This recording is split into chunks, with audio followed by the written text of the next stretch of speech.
Hello, everyone, and welcome to Claret and Booze, a Boozecast. We ain't done one of these for a while. We're doing this members only because it's Friday night. We don't like to tread on our mates over at West Ham Fan TV's toes, and Tommy does his West Ham Network show overnight. So all you lucky members, all the thousands of you that there are, we're doing basically a members only stream, and then we're going to put the show out tomorrow as a pre-record effectively. But yeah, please feel free to interact in the chat, and we'll chat to you as well. The format of the show is we've got people to send in voice notes. I'm sure you've seen it all before. They send in voice notes, they give us talking points, and then we have a little bit of a discussion between us. And I'm joined by Ryan, and I'm joined by Mickey. Ryan, how are you, mate? Yeah, good morning. Good morning, everyone. It is good morning. Yeah, you are. 10 years in front, and you got up. Calvin Phillips. No, you got up silly early for this show as well, didn't you? Yeah, mate. I got up an hour earlier than I thought. I got it wrong. So yeah, here in Australia, it is now 7 o'clock in the morning. I woke up at 5 for it. So dedication. Yeah. Good man. Well, it's good to have you on. Mickey, how are you, mate? Kushti, still waiting to sort my phone out, because I know people are anticipating what's happening with that. It's been the main talking point everywhere, mate. Everyone's I know, tell me about it. It's just doing me head in, to be fair. People don't lose your phone or get it nicked, because it's fucking an egg. It's a proper egg. Did you have like your photos backed up to iCloud and stuff though? I don't know yet, because don't get me new phone. It's meant to be today, but now it's going to be Monday. So at the moment, I'm using like my sister's old pink suits you, iPhone thing. Yeah. Terrible. Imagine you walking around with a pink phone and that red dildo you're talking into. Yeah, exactly. Yeah. Right. That's how I do my rounds on the when I do my posties. That's what I do. He loves his pink glittery phone. I mean, that's the thing. That's always a worry whenever you lose your phone. It ain't. Look, the phone can be replaced. It's the pictures for me. Like I said before, when I lost the phone once, I had pictures of my dad on there, and that you can't get them back if you're not backed up to iCloud. That's it. They're gone. That's the horrible thing. That's the horrible thing. Don't get in my photos, because some of the photos I've got are nearer me. Oh yeah. I've seen loads of nudes. Oh, Dick Pick Mickey. I've Dick Pick Mickey with my dildo. That's it, yeah. But right, so look, there is some news before we get into the voice notes. There is some news that we are gonna discuss before we get into the first one, and that is, as we know, the structure of West Ham has been changing. So from when David Moyes first came in, I'll put up these little graphics that I've just knocked up. So the old structure was you had Sullivan, you had David Moyes. It was just David Moyes at one point, and then he brought in his mate Rob Newman, who was the head of recruitment. We made do with that for a year, 18 months, 2 years, and then we had the structure that was put in place in this summer, and shortly prior to that as well, because Mark Noble came in as sporting director. Then you had David Moyes, who's starting to look more pissed off in that graphic, as you can see. And Tim Steidten came in. Now, obviously, as you would expect, that kind of rendered Rob Newman. We thought he was going to be out of a job, but he's not. Apparently, he's working with Tim Steidten. He's no longer the head of recruitment anymore. He's probably just being used as kind of a scout. But that's fine. If Tim Steidten thinks that he's useful, then why not? But we all thought when Tim came in that Noble and Moyes were going to report to Tim. But that hasn't happened. There was a big palaver in the summer transfer window, and we found out there was a committee whereby Sullivan sat at the top of it, and then they all kind of come up with their own ideas, and they all had to go to Sullivan, and then they all had to agree. They all had a vote on a transfer. Load of old bollocks it was. But it is changing. It's changing, and this is what we're looking at now. So, as you can see, David Sullivan is taking a step back. This has been confirmed by Sean Whetstone, who, as we know, does talk to the board. Since Tim Steidten's come in, he's really won the trust of Sullivan, much to the point where Sullivan he kind of entrusts him to run the football side of things. And you can really see that we're starting to put a structure in place. So now we've got the link with Mark Noble and Kenny Brown on the academy side. On the left-hand side, there's a new face there that you will not have seen, as reported by Bild, the German paper that we all read. Maximillion Hahn. He's said to be. He's been recruited by Tim Steidten as a head of technical scouting and analysis, and is expected to join from Werder Bremen on February the 1st. So it's imminent. He's coming in and he's going to head up the recruitment side, and Rob Newman will slot underneath him. So we've got a real structure in place here now. And as you can see, David Moyes is starting to really panic at this point. You know, the first team, he don't know what's going on. But then obviously we know where this leads, right? We know where this leads. Where it leads is to Xabi Alonso. Xabi Alonso comes in. The structure's in place. It's all great. And but that is literally that's like Moneyball stuff. We're putting the pieces in place, Ryan, to kind of to realise the dream. And like I say, when you go from that to what we had on the left-hand side there, it's night and day, isn't it? Oh, big time. It is, isn't it? It's completely different. Yeah. So it's all changing, you know. It's all changing. West Ham wet dream, that, mate. It is. So even if David Moyes was, heaven forbid, to stay, it's not going to be like it was before. It's not. It's all changed above him. So his job is going to be entirely dependent on his results and what he does and everything else. But yeah, no, it is very interesting. So yes, Maximillion Hahn is going to be joining apparently. Yeah. What do you think, Mickey? It's been said before that Sullivan's supposedly a big fan of Brighton. So. Yes. It does make sense that if he's that big a fan, then that sort of looks like the structure that we're going for. Because that Maximilian, the old gladiator dude, he's like very technical, and he like looks at the stats and all this gear, doesn't he? He does. Well, that's kind of if I don't know whether anyone's watched it yet. Spencer FC did a podcast with Jack Sullivan. It's literally only a couple of days old. I'll put the link on the community section. It's actually really worth a watch. I thought I was going to be very irritated by Jack Sullivan, but I was more irritated by the host who had his tongue up his arse the whole time. And you actually had Jack Sullivan correcting him because you had Spencer, who runs #United. Was kind of going, oh yeah, you know, these fan channels coming out and saying this and saying that, blah blah blah blah blah. And to my surprise, Jack Sullivan actually came out and went, no, he said everyone deserves their opinion. He said, and to be quite honest, he said the noise isn't bad. He said when you think about it, he said all of the, you know, everyone plays their part in social media, football. He said everyone plays their part. He said if you didn't have that noise, then you wouldn't have the engagement, you wouldn't have the interest. He said everyone plays their part in football. It was actually quite interesting listening to him. So like I say, I definitely wouldn't want young Jack to be running the show. No chance whatsoever.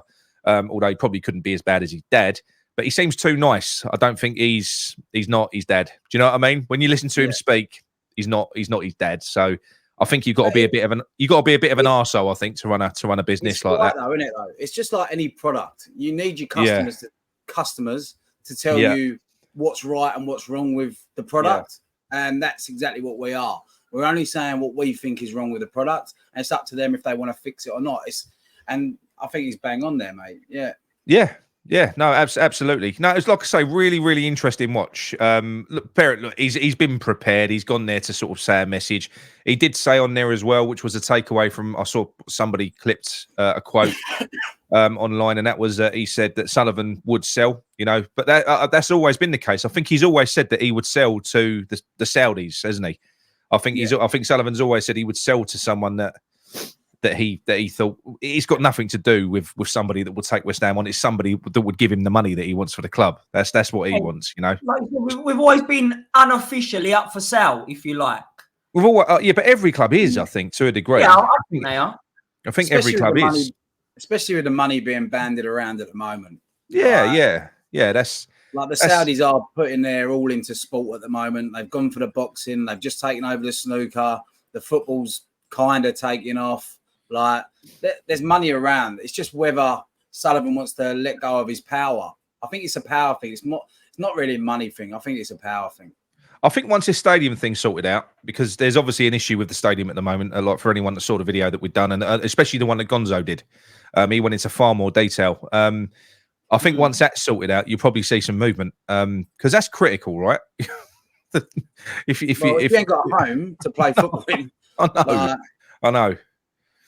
So Yeah, I know. I went full conspiracy mode the other day, didn't I? When we was talking about it on the WhatsApp group, and I said, well, if this is going to be a property grab, imagine if like fucking Sullivan's doing the ultimate Bond villain thing where he took our home so he could build flats on that, and he always had one eye on the ground and the land at Stratford, so that we'd basically drive the LLDC into the ground, drive them into the ground, so they give us a stadium. Then he fucks us off to Tilbury, knocks a stadium down, and builds flats on that footprint. What's a 2-bedroom flat around there going to cost? What, 800 grand? If you see Dion Dublin turning up at a West Ham game, be fucking very scared, right? I know, but it'd be like the biggest con ever, wouldn't it? If he managed to do that, you know, twice manages to screw us. But no, I don't know. I don't think so. I don't. Something will come good out of that. It takes a lot for me to say I hope that we don't lose the place, because I don't think we'll stay in East London. I don't think we will. I appreciate this land. I appreciate that you've got the memorial grounds, you've got the post office venue, you've got all of this. But if you've got land in East London that you could build a football stadium on, you could also build a fuckload of flats on it. It would be worth a fortune. We wouldn't pay money for land unless new owners came in where money was no object. But Sullivan certainly wouldn't. That's why when that Thames Freeport thing came up, I thought, fuck me, that makes sense, because that's basically marshland, you know. Yeah. Go and move us to the edge of the Thames. That'd be all right. No one wants to live there. But yeah. But anyway. That'd be so sad to move out of there. Mate, you can't move out of East London. No, that's the important thing. There's got to be uproar if that happened. It's got to be uproar. Yeah. Because how can you move an East London club out of East London? It's one thing moving it from like Upton Park to Stratford. That was bad enough. But to move it completely out of East London, come on now. That's unforgivable. I'd be all for knocking. No, but I'd be all for knocking it down and rebuilding it on the same plot, or staying in Stratford. And I think Gonzo alluded to something similar, because there's loads of land around Stratford. You know, building a smaller stadium on a smaller footprint. You know, but in Stratford, fine. I wouldn't really care. But I just think that I just think they should just buy the place. You know, I think if they put, I know, obviously it's beneficial for us to keep it, because we only pay 3 million rent and all that crap. But I just think we should just buy it, because there's so much you can do with it. I think if we owned that stadium, we'd have no issues getting investment. We'd have no issues at all getting investment there. You know, that's the main pulling point for any buyer. So if for any buyer, you look at assets, and that is the asset. Like 100%. To have that in the middle of East London where it's thriving and everything's going gangbusters around there, you got to keep it. Like that's what's gonna. You ain't gonna sell West Ham if they're in Tilbury Marsh or whatever you were saying earlier. Like it's gonna be a lot harder. No, you won't need a 60,000 seater if you move it out there either, because you know, because there's look. I detest the fact that we left Upton Park, but at least the location in Stratford. You know, there are some positives to the location. It is in East London. Transport links are not terrible. It's quite a trendy area as well. It's kind of you feel like you're in the middle of everything. Like I said, you wouldn't want to be shifted out to the middle of fucking nowhere. I mean, that'd just be depressing, wouldn't it? It's not a tourist resort, is it? Then do you know what I mean? No, that's the other thing. That's the other thing. Yeah. Like you ain't going to get many day trips. Go on, right? Sorry, mate. No, go on, mate. You go. No, you're saying, but then it fucks up all their marketing they've done with a badge. West Ham London. Do you know what I mean? Yeah, I know. So like, that's another thing, because someone just put in there, they change it to West Ham Tilbury. But how can you? They put so much like thing on that bit for London for the badge. They just did. I can't see that happening. I really can't see them moving this out of London. Really can't. Well, fucking hope not. I think that would be. I think there would be serious fucking uproar, mate. Serious uproar if that happened. Not that they would give a shit, because, like I said, I don't think they really care. When you're talking that sort of money, I don't think Sullivan would really give a fuck. I've got to be honest, but there would be serious like repercussions with that. I think it wouldn't be good. But look, let's get into the show anyway. So I'm gonna open with Sam from Baz Vegas. He's Sam Oak series, just in the chat. How you doing, boys? Hope you're all doing well on this -5 morning, whatever it is. Fucking taters outside. But quick question. My one's about transfers. I I've sort of chopped and changed this one a little bit. Like for the transfer window, I was adamant I wanted a striker in and maybe a left winger. But when you get Kudos back, Paqueta back, Bowen back, I think we're sort of covered there a little bit. Well, for now, I don't want to give Moyes any more money to fucking spend on a striker because we all know he fucking can't do it. But my choice now would go back in defence, and it would be a centre back because when we look at the centre backs now, you've got Zuma, who I love, but he can't move. Mav's been a bit shaky. He has got a mistake in him. Same with Aguerd. He's got a mistake in him as well. And rumour has it he doesn't want to be here, and he's probably not going to be here at the end of January. And you've got Oggy, who's a wall, but he's 35, isn't he? So he ain't going to be here at the end of the season. So just a little shout. I quite like that. Is it Jared Brightwhite for Everton? Yeah. He's only 21. He's English. He's built like a brick shithouse. And when I have watched him this year, I think he's been really good. So, that would be my choice. But I just wanted to know, what do you actually think that if we are going to bring someone in this transfer window, what position and who would you choose? Nice one, boys. Speak to you soon. Oh, cheers, Sam. Thank you very much. Right, boys, I'm going to leave you to answer that because my missus has just let the fucking dogs in. Look what happens. Go on, Mickey. I'll leave that with you. Right, 1 minute. I've got to go and sort this out now. So who would that Braithwaite? Yeah, good shout, Sam. That is a good shout, that mate. For me, I think that the left winger side for me is important. But I've always said that I worry about the right back position for me. I do. I don't think that Soufal is hit or miss for me. Yeah. Soufal. I think the more I've seen him, the more he annoys me because he just sort of lumps the ball. He really just lumps it without like any intention to find anyone. He's the only one that looks to pass to Souček as well. Soufal. Power, isn't it? You know what I mean? Yeah. And you got Soufal running away from me, going, "No, don't pass to me." He don't like touching the ball, does he? Yeah, I know. But I don't know how important that sort of that right back position is than others. I think the left wing. I think it's important. I mean, look. I know a lot of people rate Soufal. I don't at all. I do think that we've got a decent right back in Johnson if we was just to persist with him. I think he's far better than Soufal. But sort of moving back to like the initial questions, I think he's right. You know, Mavropanos is a bit shaky. The centre back options are not great that we've got at the moment. But do we think that could be due to the way that we play? And we've always played that way, I know. But this time we've got Alvarez, who's great. He's a great shield. But I'm telling you, Souček and James Ward-Prowse are not a good pairing in central midfield. I do think that something is conducive to the fact that we are conceding even more chances this year. And obviously Alvarez can't do it on his own. We definitely need to sort that central midfield out. So I think to have a centre-back that's going to make no mistakes at all in a team where you're conceding constant attacks on your goal, you need fucking Maldini and Baresi back there and defenders like that. Yeah, you're right, mate. But I agree what he said about Braithwaite. I think the Everton defender, I think he's different class.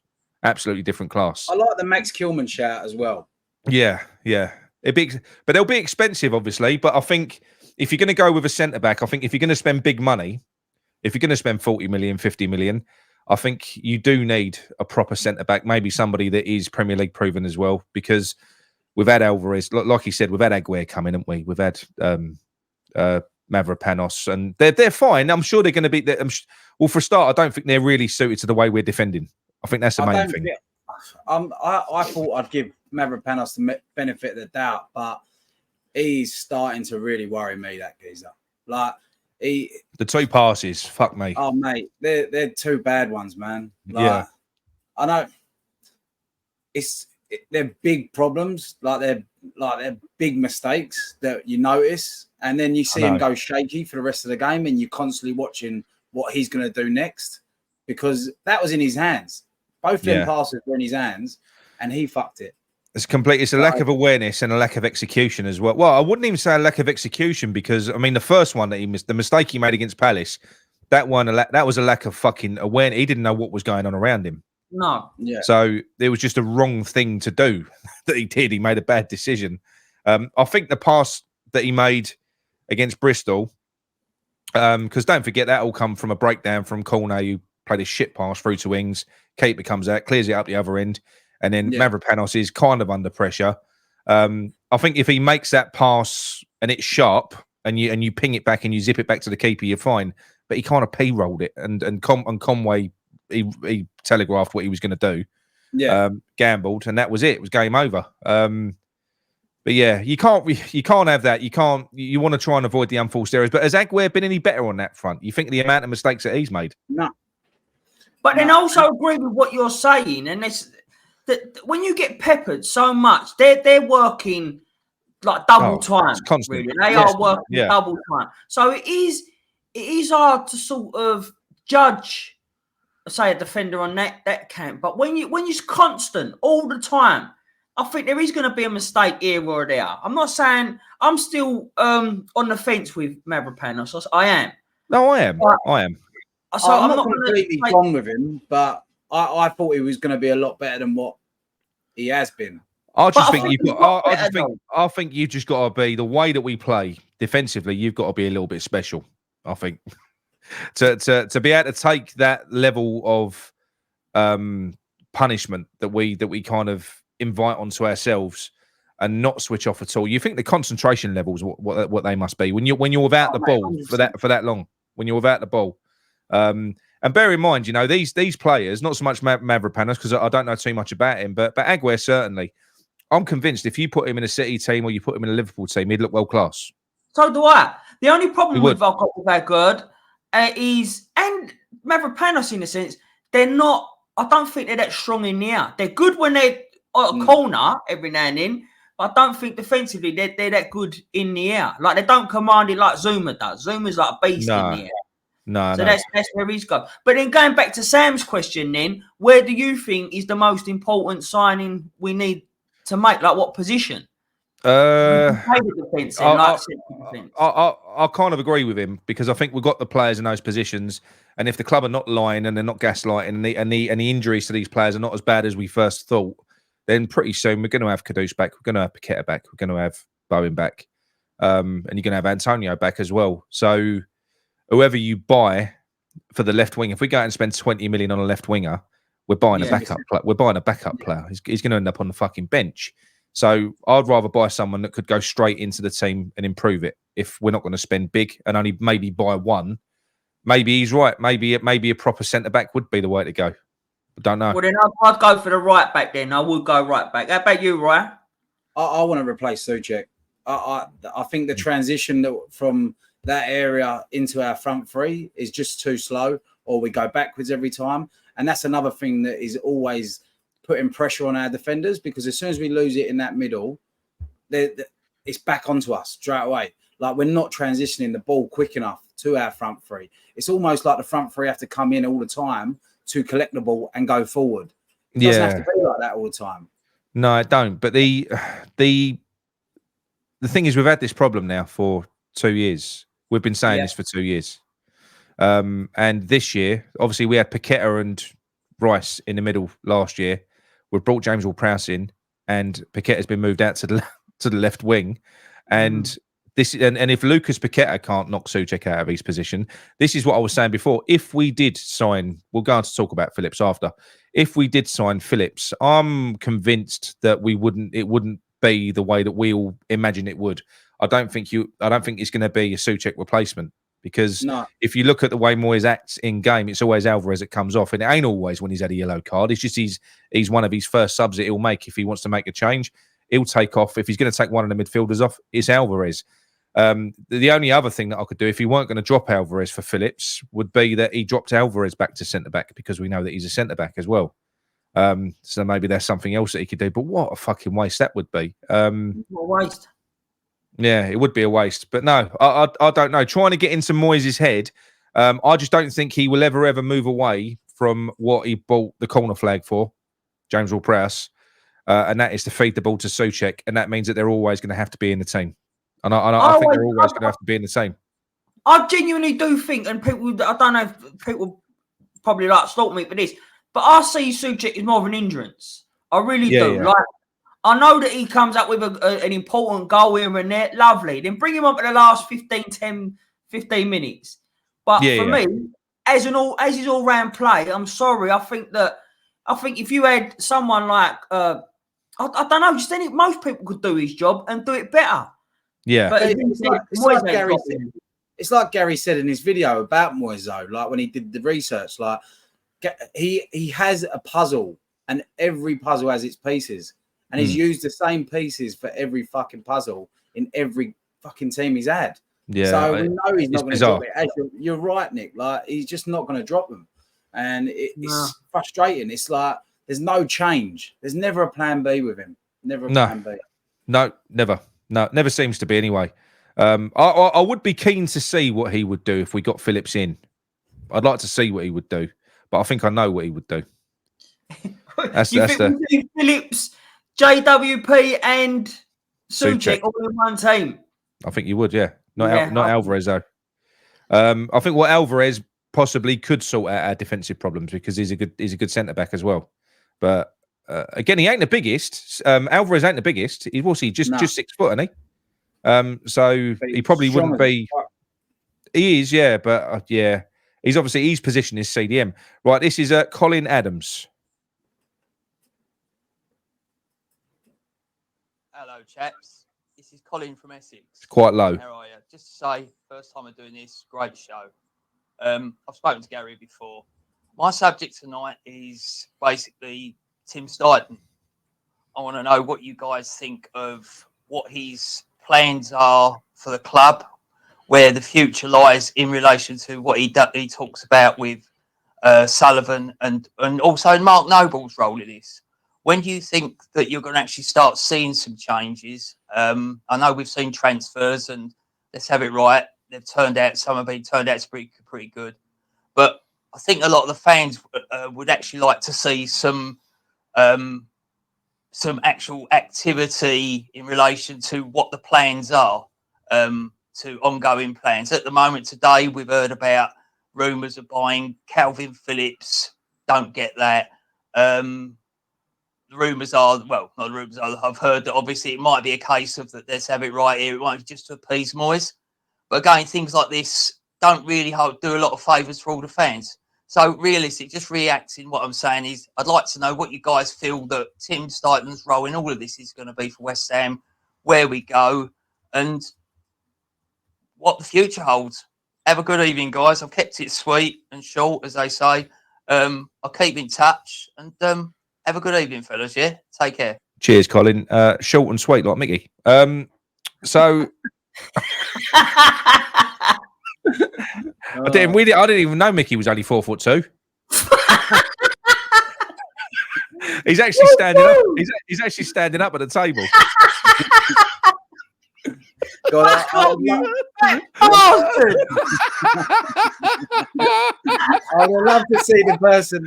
I'd love to have seen the person that nicked his fucking phone out of his pocket. Then I'll tell you what, he was double fucking hard because he needed to be. But he's made some bloody good points there because I do think that we're seeing the pieces being put into place, Colin, because he's very keen on the youth team as we are as a channel, and I do agree with what he's saying. If you was to bring, although it doesn't hinder Freddie Potts now, but you imagine. If we're going to spend that much money on Phillips, you'd like to think that there would be a view to try and sign him long term. So that being the case, what do we do? We've got Freddie Potts who's going out there doing really well for Wickham at the moment. He looks a real player. He makes a really good point there. You know, what does it say to these players really? If you're going out there buying players in that profile, that kind of goes against what we're putting in place. If you look at the structure that I put up on the screen earlier on, it sort of depicts kind of a Moneyball structure, a team that can go out there and find value for money. like I said, when we was linked with Polinia in the summer, we don't want to be the club that goes and pays 80 million to Fulham for Polinia. We want to be the club that goes and buys him for 20 million from Sporting Lisbon. We want to be that team. So I do think that there is a problem with it all, and I think that is David Moyes. He's the problem in this system at the moment. He's going to be the reason why sort of passage through from the youth team is going to be muddied. Why the style of football isn't matching as well, because that's the other thing as well. It's one thing. It's difficult enough for a youth player, I imagine anyway, to make a transition to Premier League football. But when you're coming from playing a completely different style, which they do, to then have to go and play Moyes ball from, attacking free-flowing football, it makes it even more difficult. So the philosophy should be the same from top to bottom. But I do feel like that's what they're putting in place, and I think we're going to see it next year. What do you reckon, Kingy?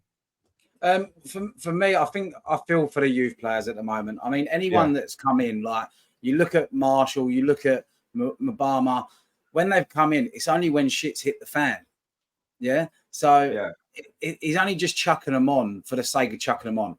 And then he's got an excuse straight away to say why it didn't work or why it did work, which it hasn't yet for either of them.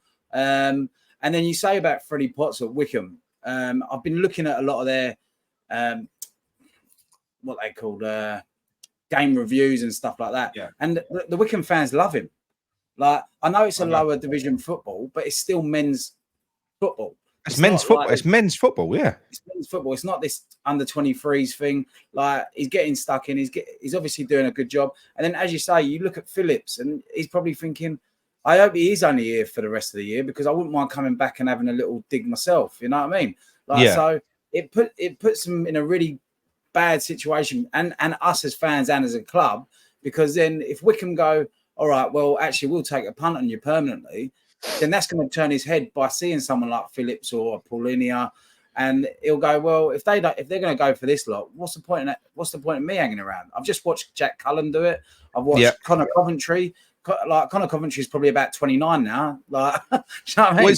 Well, he's 23. I'll tell you, it was Cullen. You mentioned Cullen. He was a player that, if you listen to any, I went to one of the evenings where you get all the ex-pros, and I had someone there from the youth academy as well, and they was talking about Josh Cullen, and apparently he is the model pro. He's been brilliant the whole way through the academy, always excelled. Whenever we've thrown him out on loan, he's been brilliant. He's been brilliant wherever he's gone. So he's had successful loan spells, but he's never really been given a chance. Now, look, it's all well and good if he ain't up to the level. If he ain't up to the level, but don't take until he's 25 years old to decide that.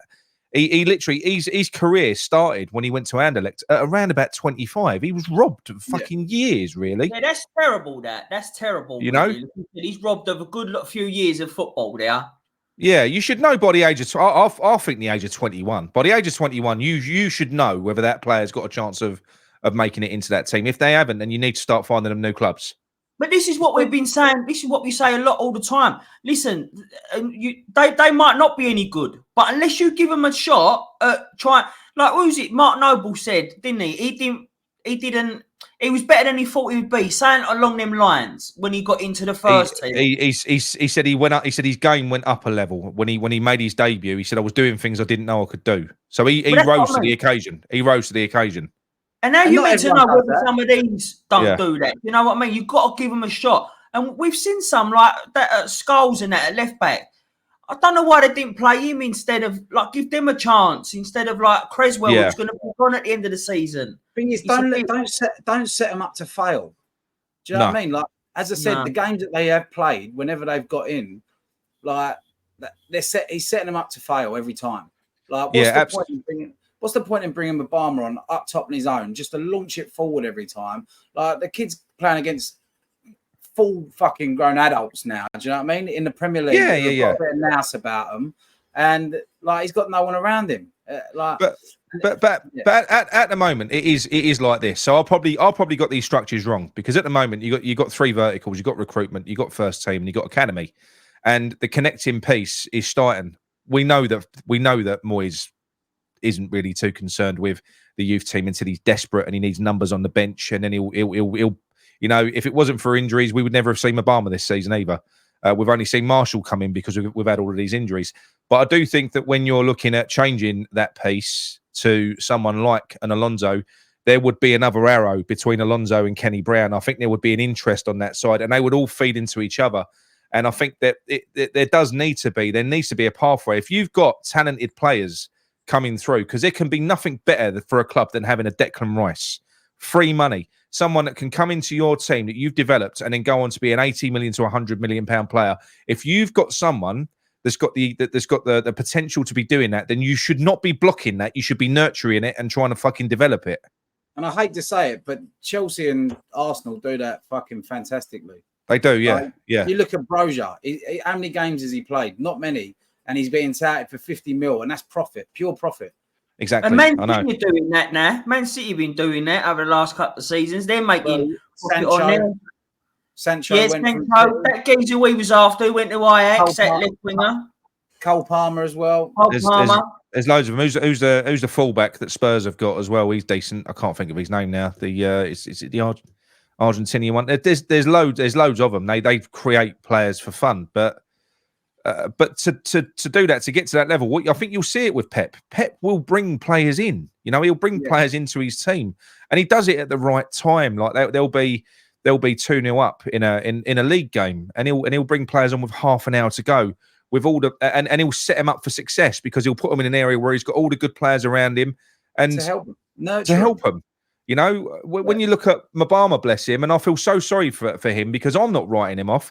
I know he ain't looked great since he's come in. I know he ain't, but he's had a real bastard introduction into that team. He's come from the under 23s. Looking after him, mate. He has, but he's come from the under 23s where he was scoring for fun, so his confidence would have been sky high. He's now been plummeted. He's been pulled from that, pushed into our team where he is bottom of the fucking pecking order. When he gets thrown on, he's being asked to do a job that he's not really suited to do yet. He probably could. Maybe long term he could do an Antonio role when he's more developed, but at the moment he needs help. It doesn't mean that he would be useless. If you was to play, for instance, Mabama up front, I'll just say on one occasion with Kudus one side, Bowen the other, and Paqueta behind him, you telling me he wouldn't score? That's not setting him up to fail, though. That's setting him up for success. Setting him up for success. Yeah. I know. And then all of a sudden his confidence grows. His confidence grows. He becomes a different player. As you just said with Mark Noble, when he got put in that situation, he rose because you get better with the players around you. It either unlocks the ability that you've got, or it pretty much calls you out pretty quickly if you can't do it.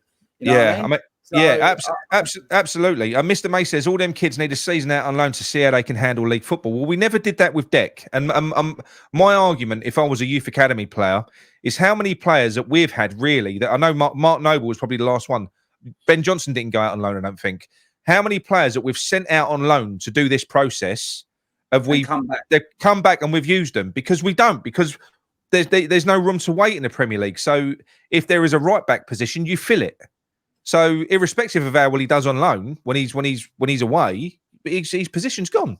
So I don't personally, I'm not too sure for a lot of players, but I think if you've got the real quality players like your Declan Rice's, you've got to keep them in and around their familiar fucking surroundings, the team, get them into that team, get them familiar with everyone. That's what you got to do. If you look at the way that that Ferguson used to bring players through, with Beckham, we've also seen the Beckham documentary. He had Beckham in the first team changing room when he was like 14, 15, getting used to all the players. It's just that's doing man management though, mate, and that's something that we all know he ain't got. He's not a nice person. You've seen him snap at women in press conferences. You've seen him snap at all sorts of people. Like, I know. He's not that sort of person to put your arm around you. Like, and unfortunately, with these kids, they need that. It's a different generation now, mate. Like, it is, mate. It's such a woke generation where people need a little bit of comforting. People are a bit more sensitive. Do you know what I mean? Like, and these kids coming through, that's what they need. Like, so when they're reading social media, which they do now, Mabama probably looked at his social media after the Bristol City game and went, fucking hell, like, mate, it's disgusting. I watched Hammer's chat. I watched Hammer's chat. It was Gio, and he had a clip from a chat he had with Anton Ferdinand at the end of his video. And Anton Ferdinand basically sent out a message. He said he was distraught at how the West Ham fans have been treating Mabama. He said that ain't West Ham. He said he's literally been ripped to pieces. He said what happened to West Ham, sort of giving kids time and stuff like that. He said Marshall's played 10 minutes, and now you've got same. But he said, bearing in mind their mates, they played together. He said he's played 10 minutes, and now you've got people online saying Marshall's much better than Obama. Dump Obama. These kids read this. It's not you don't do that. But it's people making excuses for Moyes again. I'm sorry, but it is. So like instead of them blaming a player, like sorry Moyes, they'll rather blame any player. And especially like the young ones who don't deserve it. They don't deserve it. It's like when they say, oh, Moyes had nothing to do on one of the channels. Moyes had nothing to do with that loss against Bristol City. I'm so like Mavropanos.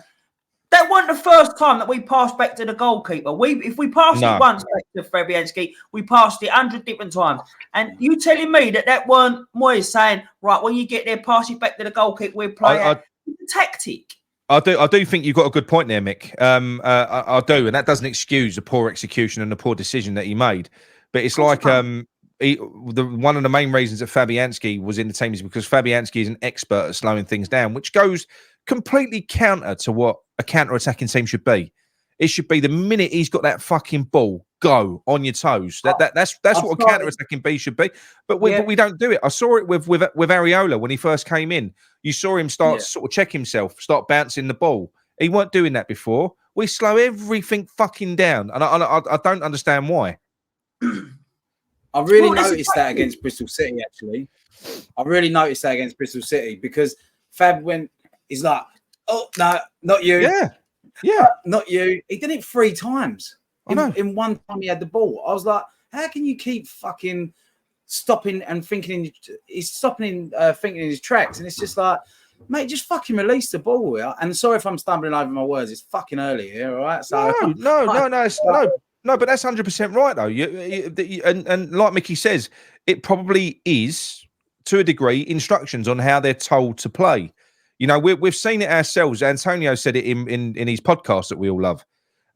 He said that typically we don't do fuck all until the last 10, 15 minutes, and then we go. That's when the counter-attack comes into play. In an ideal world, fair enough, we're a goal or 2 goals down, he has to change things.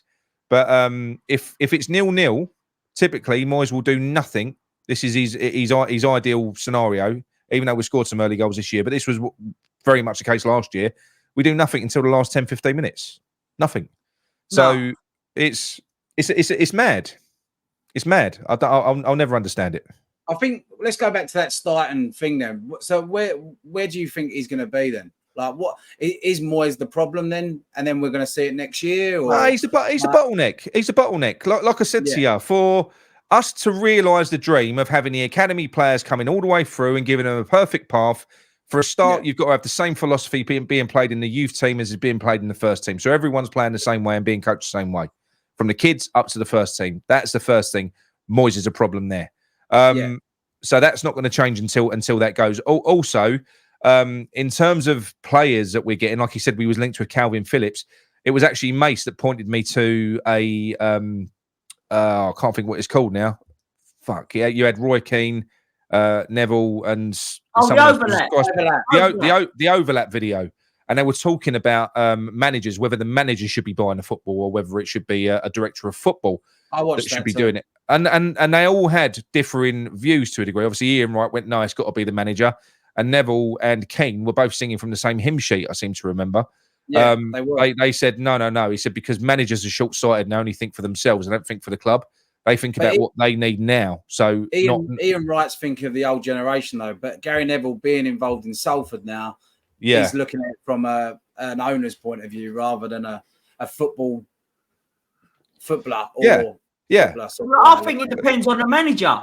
To be fair to you, like if a manager's putting out that suits the style of play and can actually play football, brilliant. But then if you've got someone, well, you know where I'm going with this. So if you've got someone like Moyes picking the players, forget it.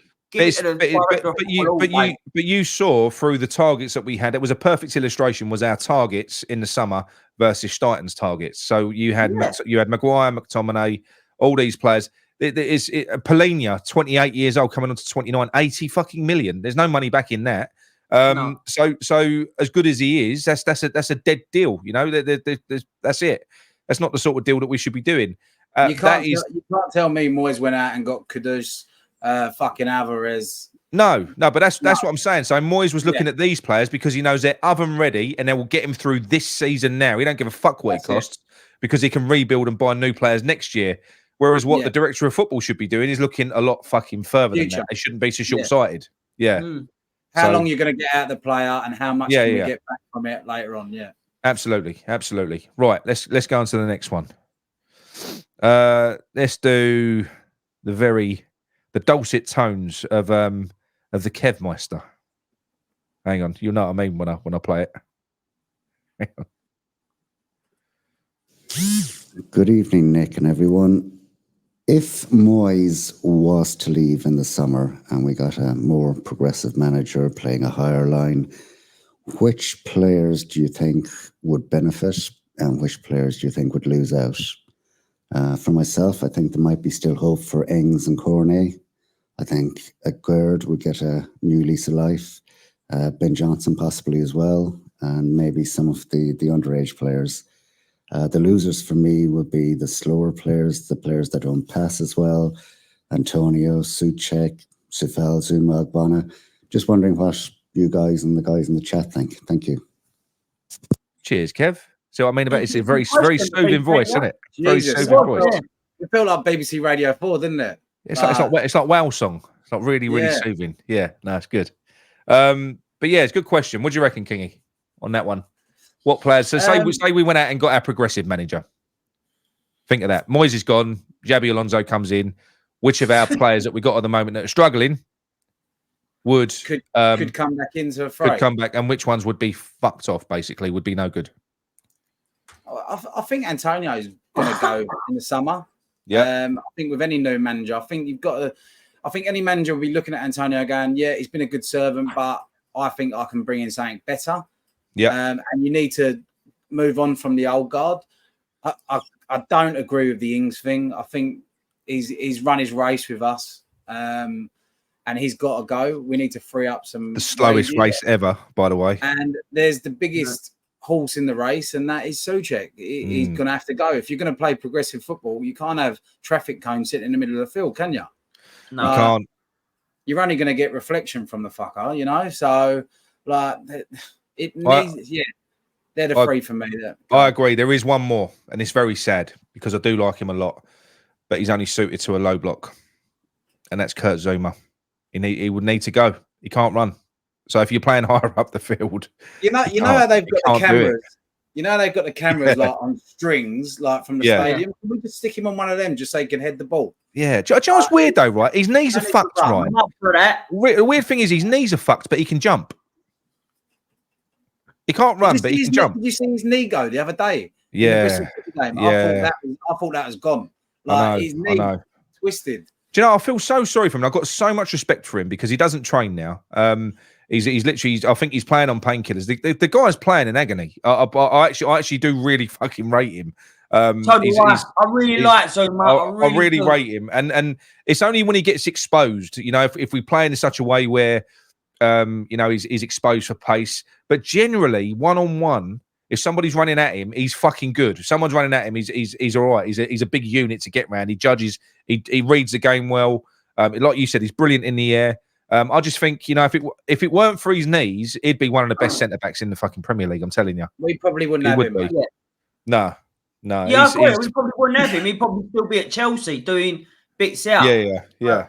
You know, I agree, and I agree with Ryan what he said. I don't. Great question, but I don't agree with the Ings thing. I think Ings is done for us. I can't see him having a new lease of life. Unless the new manager sees plays a different way and he does play maybe with two up front occasionally, and he could see, look, if we've got Ings here for a year or two, might as well keep him. It'd be good from the bench. Might be able to use him. You might have that type of thing, but I don't ever think he'll be a starter. Ings.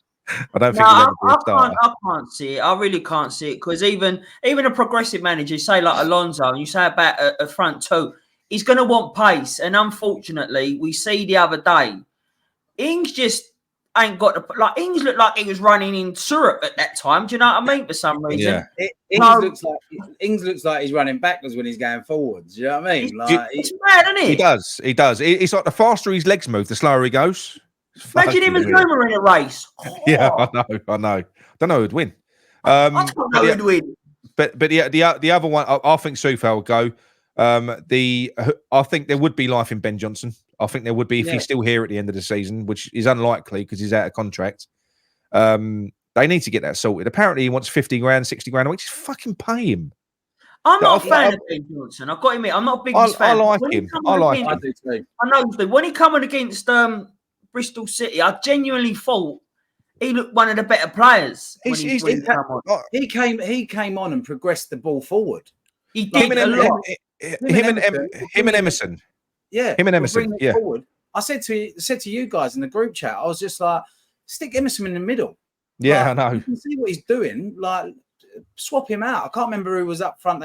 Who to swap round. I can't remember who it was now. But I remember saying, put Emerson in the middle because he's creating stuff. Well, how nice was it, right? It was like mind-blowing because you had fucking James Ward-Prowse and Souček in the middle. And then all of a sudden, I think it happened on 3 or 4 occasions, Emerson would just get the ball, cut inside and just drive the ball through the middle. And you're like, fuck, that's what you need. You need someone who can carry the ball forward. And if someone can nurture Ben Johnson to do the same on the other side, you've already got that ready-made player there. Absolutely. He was doing that though, didn't he? When he come on at Bristol, he was cutting in the middle, like he was going in the middle and running through. Those two were they did more in central midfield in their short bursts than the other two did in 90 minutes. They did. I know. The other one, and I don't know whether his time's up, but I would like to think that if the right manager came in, because I think he's an emotional guy, and I think he could be won round by the right person. I do think Fornals. I do think Fornals. I think if somebody really fucking motivated him, how old is he now though? And unbroke his heart, which is clearly fucking broken at the moment. None of us like to see it. But he's an emotional guy, man. He does. I don't like what he's done to him. He fucking ruined him. If you ever want to see an example of somebody who's been used and abused and dumped, it's Moyes with Fornals. He's fucking, he's completely and utterly changed him. You know, he left him out when he first came in. Moyes. Yeah. Then he brought him into the fray as if to say, "You are one of my boys. You will be getting played every week." And then he just dropped him, and he didn't even get game time at all. Weren't even coming off the bench. And when he comes off the bench, he's got a clean issue in his hand. I wonder if like Fornals went to him like, listen, playing out in the left ain't my game, but I will play there. And then Moyes got the ump with that because something's definitely happened there. Because as you said, he was a Moyes boy. He was. He was a Moyes boy. But how old is Fornals, if you don't mind me asking, if you know? He's 28. 28. Right, so that's why he's in his peak. But that's why I don't reckon he'll get a new lease of life, because I genuinely think he's done for him. Like you look at when he first started playing for us and that, and under the Spain under-21 tournament, he was a different player. Like he was class, but then he's been central mid defending that. So I reckon I do reckon he's ruined him. So I don't reckon he'd get that much a new lease of life under anyone. To be fair to you, he's like that horrible boyfriend. Is what he's done. It's what he's done for now. It's like he had this fucking trophy missus with a really loud personality, good personality. He's bullied her into submission. He don't let her fucking wear nice clothes anymore. He's fucking he's knocked the bollocks out of her, and now he's fucking dumped her. Now he's finished. Well, that's boyfriend. That's what he's done to Fornals. No, but it is though, isn't it? It's that type of character. It's that type of character. It is. Yeah, wanker. Do you know what? Cookie Hammer's just made a good point here, right? We just said he's in his prime, right? Cookie Hammer's just said prime, same as Benny. What would be your thoughts on that? Because for me, he's run his race as well. He's got to go. Benny's always frustrated me, to be honest. I think we need better than him further. Listen, he has been important, and it's a shame that he's had to come to this before he left. I would rather you can leave players when they're not at the bottom of their game. You can sell players when they're not. That's when you should sell them. You know, you should move them on when their tails are up, when they've done quite well, and you can make a bit of money for them. That's when you sell them. But what we've done, we've allowed David Moyes to drive these players into the fucking ground. And I think they're worthless now. Yeah, well, you look at Benny. If you'd sold him after that goal in the final, right? You're looking at about 25 to 30 mil, right? Easily. You look at it now, and you're lucky to get between 12 and 15. I reckon we'll get maximum 15 million for him. It's more likely to be 10. So it's going to be a loan with an option to buy for about 10. I think that's what it'll be. Now, going back to my boy for now, I want him in the squad. I met him over in Australia in Perth, and he was such a lovely man. He had all the time for the fans as well. And he signed my shirt, and you could see, but even then, you could see that he weren't that happy to be around. No, absolutely. Yeah, absolutely. Sam Davids said, be surprised if we got 5 million for Cornet. I've got to be honest, he's a player, because he ain't old. He's about 24, 25. He's a player that basically he's Emerson, because he's a left back, a progressive left back. He is a player that could be, if the right manager came in, I'm not willing to give up on Cornet just yet. So I think if the right person came in, unless he's completely fucked with injury, I don't know. But as a player, I liked what he was at Burnley. You know, if you talked about squad players, someone who can, I don't know. I'm not willing. Personally, I would be keen to keep Cornet to see what a new man could do with him. I'm not ready to. I haven't seen enough of him. I can't write him off. I haven't seen fuck all of him. I agree with that. I think he could have a new lease of life under a new manager. But let's see. Yeah, let's see what because he said his injury might have. People saying about he looked really slow, like he lost a bit of pace, but he ain't played. Like, come on, people do need a run of games to get up to speed, and he just ain't had it. Even the commentators on that game said he's just a player that just hasn't got going for West Ham because he keeps stopping and starting. He can't get in the team. No. He needs a run. He does. Right. This is Kai. Here we go. You ready? Yep. Hello, boys. It's Kai here. First time caller, but I listen to the show every week and every Sunday. And yeah, I'm trying to tell you is to keep doing what you're doing because you're brilliant and enjoy every Sunday night. They're fantastic. So yeah, my question tonight is it's a bit of a tricky one, but I'll ask anyway.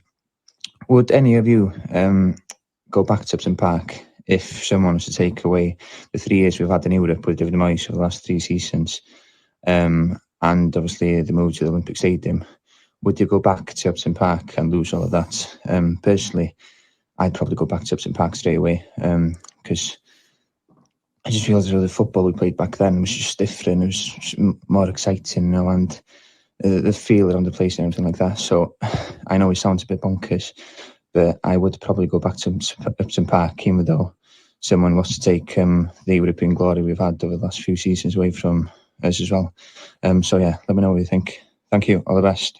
Lovely. Cheers, Kai. Nice That was an absolutely lush message. I couldn't work out if that was Scouse or Welsh. No, he's Welsh. He's Welsh. No, it's Welsh. He sounds like James Collins, doesn't he? It does. Yeah. Yeah. Lovely. Lovely. I can't do the Welsh accent. It's the one I can't do. I can't do it. I go back to Upton Park. I don't know what that is. But it's a brilliant message. Would you switch the last 3 years under David Moyes, including that big fucking trophy, if we could just wipe this out, go back to Upton Park and stay there? My answer to that is a resounding fucking yes. All day long. Yes. Yeah. Without any shadow of a doubt. Give me one more fucking go back there. I just, I know it can never happen. But no, it's not. For me, yeah, Upton Park. That's a trophy in itself. We didn't even know. It. When I'm back next month, I'm more excited about going back round there, to be honest, and just remembering good times and just walking around Upton Park, going bowling. Oh, you won't. You've not been back since the movie. You won't like it, mate. It's not going to be what you think. It's quite sad, really. I'll tell you what we're going to do, Ryan. Actually, this is something because we're going to re-record our Upton Park part of our history tour, and I've spoken to Nigel about this. So I'm going to leave it until you're down, so you can come on the Nigel Khan tour of Upton Park. Oh, happy days! That's a bit mind blowing. So yeah, we'll do that and we'll record it. But when you're down. Kai, 100%, mate. I mean, look where they started the trophy from. All day long. Look where they started it from. They took it back home first to go back. Yeah. So it just goes to show how important that place was to. I'm getting fucking goosebumps even talking about it. But I know. And now we're talking about fucking Tilbury Marshes. So. Oh, that is. How about this one? And I'm sorry. I'll let you two answer first. Hammers Mikey. He says, question, Moyes for another 10 years or just hand back that trophy and he leaves now immediately. Mickey, what would your choice be? Moyes for another 10 years or I hand back the conference trophy? Yeah, so that never happened. Mikey, come on now. You know the answer to this. You know the answer to this, mate. All day long, Moyes for another 10. No, I'm only joking. Yeah. All day long, get that conference back and then leave. Let him leave. Listen, we'll win it next year. That conference is new. It's there for teams like us to win. Go on, Kingy. Oh, it was a big thing. This is the thing. It's a tough thing for that, but no, I couldn't imagine a decade of him. I couldn't imagine a decade of Moyes. Look, fuck me, that is a tough one. Is it? It's not for me, but it is tough. I know what you're saying. Look, I'm not a Moyes lover. I really wouldn't want to give that and not have that moment because that was an amazing moment. I'm not going to take anything away from that. The moment and the day of that final, like I remember it from fucking second to the end. Yeah. I was just like, and you would never have won that money either that you won either, Ryan. Exactly. But it was just more the day and with all my mates, and it was a memory that I'll never. I won money. I won about, I think it was $400, $500 or something. I won. You had the goal scorer and the score, didn't you? Scorer and the score, yeah. I won 850 quid on that.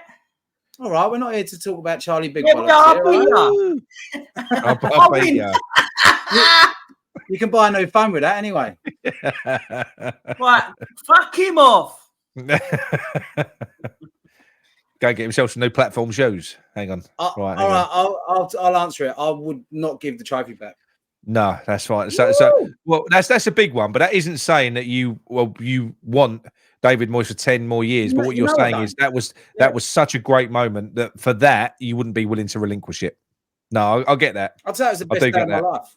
Yeah, I'll respect that. It probably was for me as a West Ham fan as well. Oh fuck. It's easy to say now because we've won it. But when you go back and you think about the day, but all it would mean is because I'm telling you, in 10 years of Moyes, I probably wouldn't be watching West Ham in 10 years. Yeah, but I think you've done what I've done there, Nick. Didn't even think about it. We answered that question. Yeah. As soon as we saw it without thinking about it, really, because all we saw was Moyes out. And that's where we've seen it. And because we want better football than that, then yeah, that's where I've seen it. Because what I would say is it would be a choice that I would have to really fucking think about, and that's saying something. That's showing you how much I want that bloke out because that day and that trophy did mean everything for us. And look, I do mean what I've said before. It's not the most prestigious trophy in the world, but it was everything to us. We hadn't won anything for 43 years. It was a wonderful day. It meant the fucking world to us. You know, it could have been any trophy, but it meant the world to us. And to give that moment up would be difficult. Let me put another spin on it then, right? Would you say if we hadn't played the final, it's the day before the final? That is a shit question, Mikey. Yeah. Great question, I thought. That's a shit question. Spin it round. It was the day before the final. You sack Moyes, or you keep it for 10 years and win the trophy the next day. Because as you said, it's very easy to say, yeah, fuck it off, we won it, it don't matter. But the fact that we hadn't won nothing for 43 years and we've just got a game the next day to win a trophy, or keep him, I think that'd be harder. Yeah, that'd be harder. But I'll tell you what else, is something else as well. The only reason that trophy felt so good was because of the 43 years of waiting. And we never thought we was going to see it. We're never going to feel that again. We're not. No. We're never ever going to feel that again. You know, it's almost, it's like we completed it. Oh no, we're going to win the League Cup. Oh, no. But what I mean is, but you will never feel that. You'll never feel that again. Even if we won the Champions League, you wouldn't feel that. I don't think. It was the way the final went. The last second of the game. Yeah. You can't fucking take that away. I'm to keeping it. So you'll keep it and then just basically give up football and just take the trophy. Yeah. Yeah. No, that's fine. I'll get that. Right. Okay. That was a good question, though, Kai. In terms of Upton Park, it's a no-brainer. I'll without any fear of any. It's not even a question for me. I would switch it 100%. Upton Park, although I was a supporter, from being a kid, but going Upton Park was when I fell in love with West Ham. Yeah. So it's not just about being in the stadium, it's all about the atmosphere outside of it and leading up to it. So Upton Park all day long. The walk. Everything. Your dad leaving you outside the bookies while he puts your bet on. You know what I mean? It's just all that stuff, man. Mate, just a ritual that we had. We used to go Plaistow Station, walk across the road. We used to go Black Lion. We used to do the walk down Dogshit Alley. You know, you come out onto Green Street and you get that smell. You get that smell, the noisy atmosphere. Avoiding dog shit. It was just wonderful, really was. It's a great time. Right, next one is Sam David, who's in the chat as well. There we go. Evening, boys. Hope we're all doing well. Been looking at the news today. It's looking increasingly likely that we're getting more serious with Calvin Phillips. I wouldn't say no. I really wouldn't say no to Phillips. I think he could be a great addition. However, only if we play him alongside Alvarez in a deeper role.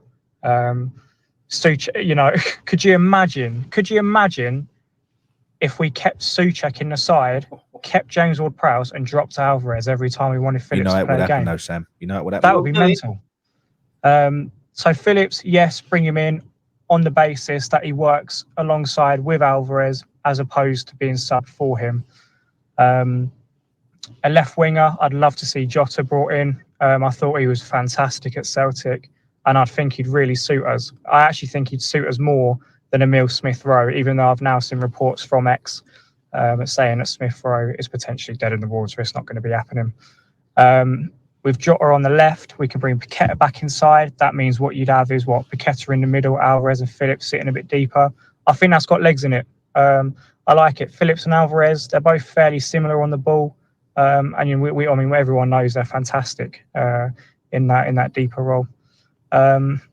Moving on to something else which I wanted to mention. The Bristol City game, to me, really highlighted we're missing heart. Our main starting 11, well, you could argue they've got a lot of heart. I mean, you look at Paqueta, Alvarez, Bowen, Kudus. They've got that heart, that willpower, that energy to really, really get aggressive. But that Bristol game, it just seemed like no one was up for it. No one wanted to get stuck in. Well, I guess apart from Ben Rama, he wanted to get studded in to someone's stomach. I'm surprised he hasn't been done for assault at that point. But to me, they didn't look riled up. I don't know what was said at halftime, and I know it's a common theme that halftime we seem to drop off. But there was no aggressiveness. There was no oomph, And I remember going to Upton Park as a youngster, and fuck me, we'd be flying in left, right, and centre. Scott Parker, 100%. For example. Can you remember, Scott, the challenges Parker used to chuck in? My God. But yeah, I want to see more oomph, more aggression, more fire. To me, that's more the West Ham way than anything. The effort, the work rate, the aggression, that underdog mentality. Even now, are we underdogs now? Don't know, not really. I think we are. Yeah, for me, that's a major thing. I feel like we're missing at the minute, and I want to see more of it. I want to see us getting way more stuck in. But listen, that's all from me, boys. I hope you all have a good evening and enjoy your weekends. Cheers, lads. Lovely. Cheers, Sam. That was a great call. It was a great one. Right. So sort of picking up on the points.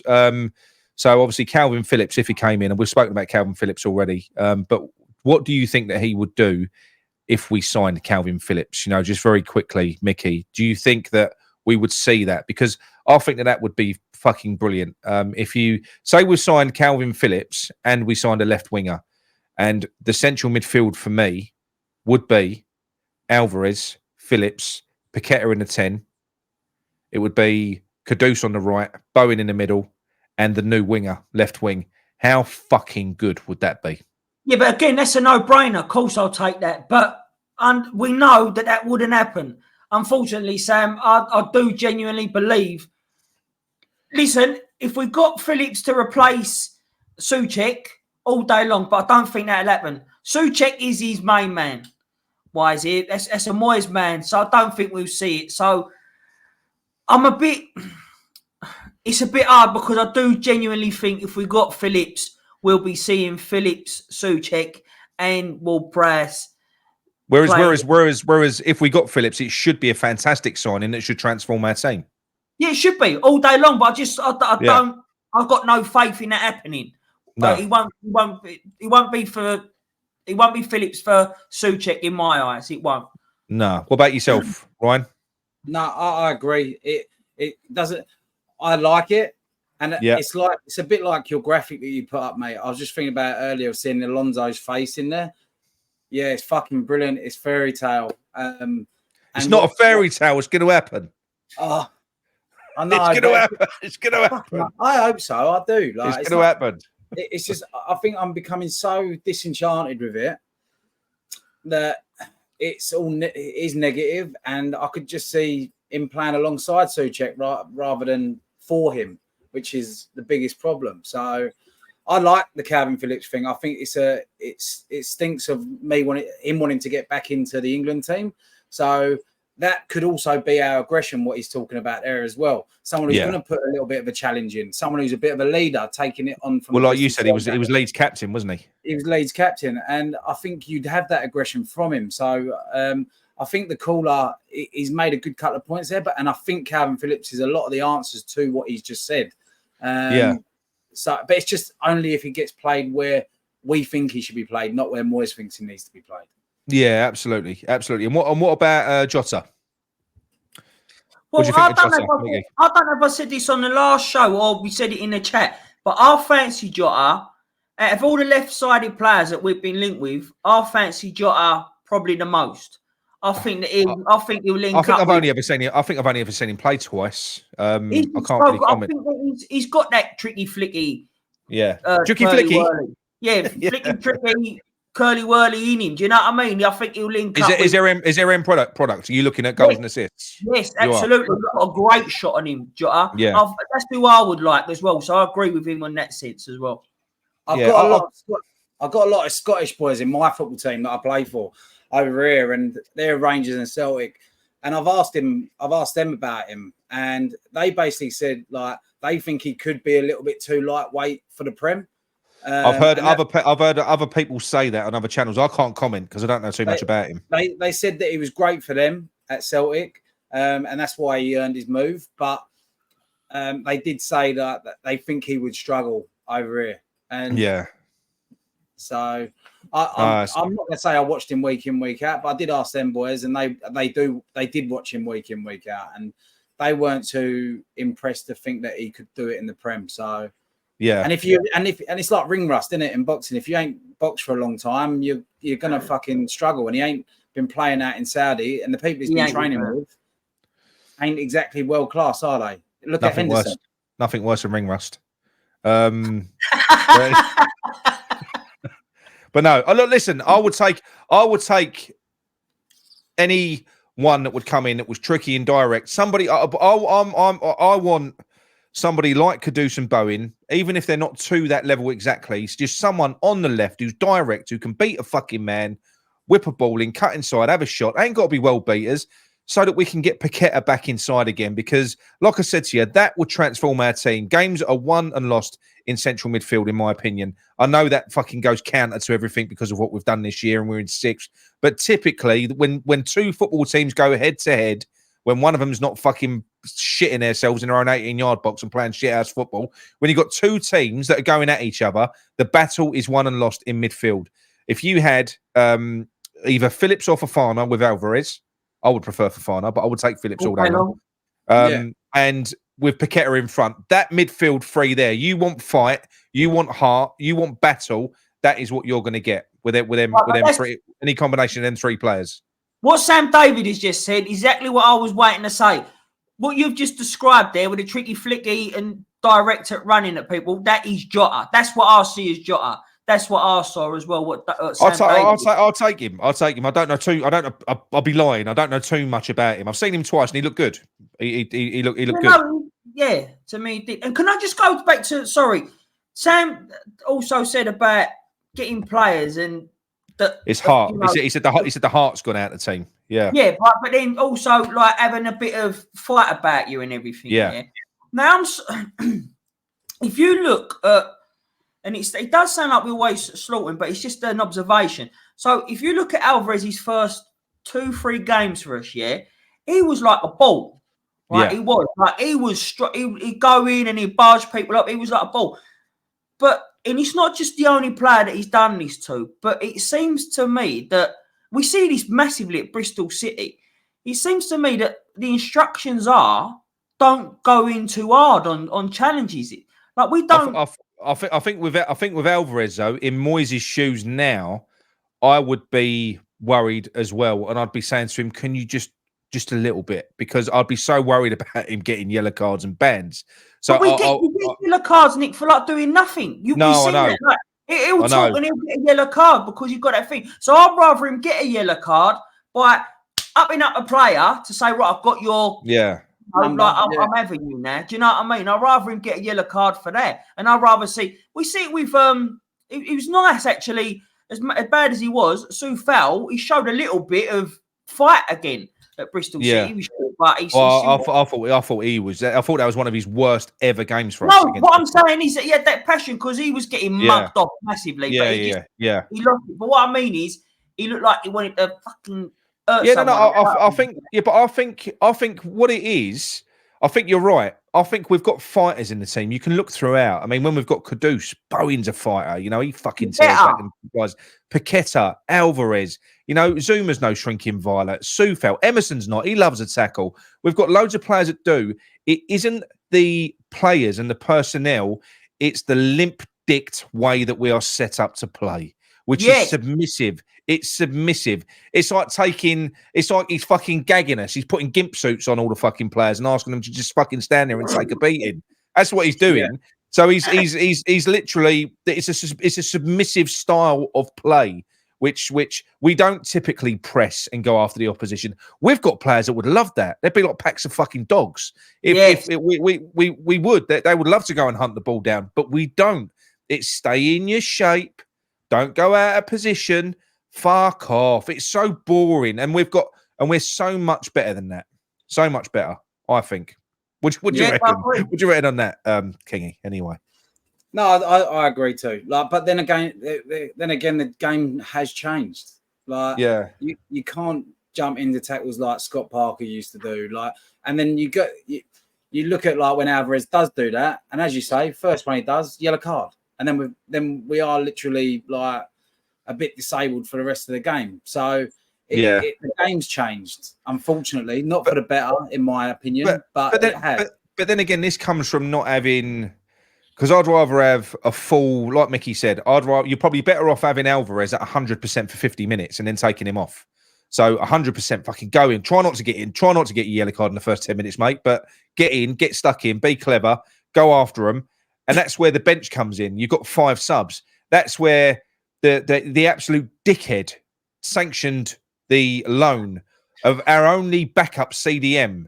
Now, he might not be a world beater. You might not think much of him, but he's doing... He had... People are saying at the moment, go and get this player from the Championship. He's doing great. Go and get that player from the Championship. He's doing great. Flynn Downs had the best central midfield stats of any player when we signed him in that season. And he's doing the same now for Southampton. He's absolutely fucking bossing it in his position. He would be an absolutely fine backup player. There'll be nothing wrong with him. If you... And you could use him as more than a backup player. You could run Alvarez until he saw red and then go, no, fuck off you come. Downs on you go. You could do that with him. Number 10 as well. Yeah, like Moyes did. Yeah, but this is what I mean. So think about this, right? If you look at it from another perspective, the reason we are considering going out and spending what would be close to 10 million with wages and loan fee for 4 months of Calvin Phillips is because David Moyes sanctioned the release on loan of his backup to Southampton. So he wants us to go and spend fucking almost 10 million to unfuck his fuck up. 10 million, by the way, you can go and buy a player for. If you look at that Gift Orban who played for Ghent, who gave us the run around, and he's just gone to Lyon. He's only 21. He's a brilliant little player. Great. He's around about 10 million. He's gone to Lyon for. Do you know the other thing worrying is though? Phillips does get injured quite a lot. He's quite massively. So yeah. If you're paying like near enough 10 million for a loan fee, and he could get injured, he ain't played either, so he could come on. We're paying for the name, mate. We're paying for the name, bro. Yeah. With Phillips, we are 100%. You can't tell me that Moyes has gone to Steidten and said, I want Phillips, and Steidten's gone, I've got 15 players here that are as good as Phillips that would be cheaper that we can have. No, I want Phillips. I've been chasing him for fucking 3 years. Like a weirdo. Like I chase every fucking player he is. He's one of them little, he's a curtain switcher, isn't he? Yeah, and then he's got up as Dave Sullivan. Timmy won't let me buy Phillips. I want Phillips. Go on, pay 10 million for 4 months for Phillips, please. Fuck off. Think of it like that, though. 10 million for 4 months. Fucking mental. 4 months. That's ridiculous, isn't it? They give me 10 million, I'll play for him until I'm fucking 84. Thing is, he turned down Fofana for 25 million from Monaco. I know. So you're almost halfway to a Fofana. But you know what? I always think about this, right? Like, what was the conversation when they said about Kudus? Like, we've got this player, 30 mil, Kudus. Like, what do you think, Dave? I'd love to have been a fly on the wall to. I think it got to a stage. I think they played the game, like I said before. They played the game with David Moyes, and they gave him, we're going to try for your targets, Dave. We're going to try. So they tried with McTominay, tried with Maguire. They burned 90% of that transfer window. And then in that last week, Tim Steidten, the only reason he got those deals done so quick, he was only flying over there to pick them up.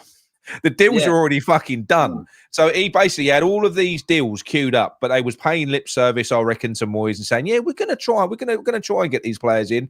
All of a sudden, fucking Tim flies to Amsterdam, quickest deal ever, straight back. I'll tell you what, we'll go back and get Kudus now. Straight back, goes over, gets fucking Mavropanos. They was already done and queued up. I reckon the same is probably true of this window as well. And it probably is frustrating to Steidten because the whole idea of having this operation that we've got going on there is so that we don't do what West Ham typically do and leave it till the last fucking week. But because we've got to pander to Moyes, I think it's going to be the same again. It's going to be like, Moyes is probably like, yeah, they want 7 million for Phillips now, but if we left it to the last week, maybe they'll lower it and we could get him a little bit cheaper. And I just think somebody in that club needs to grow some bollocks, even with David Moyes now, and say to him, look, even if he wants a contract, say to him, look, Dave, yeah, we do want you to stay on, but you ain't on transfers no more, mate. You're not doing that. Don't tell Steidten the players that you want.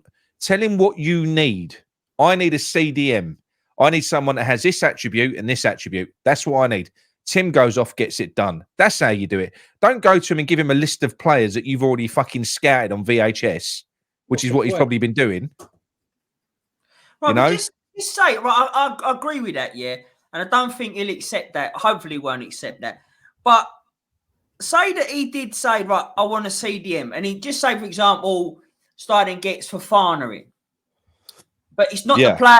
He's not the player that Moyes wants. Have you got faith that he'll play Fofana over Souček? Hey? Have you got faith that he will play Steidten? No.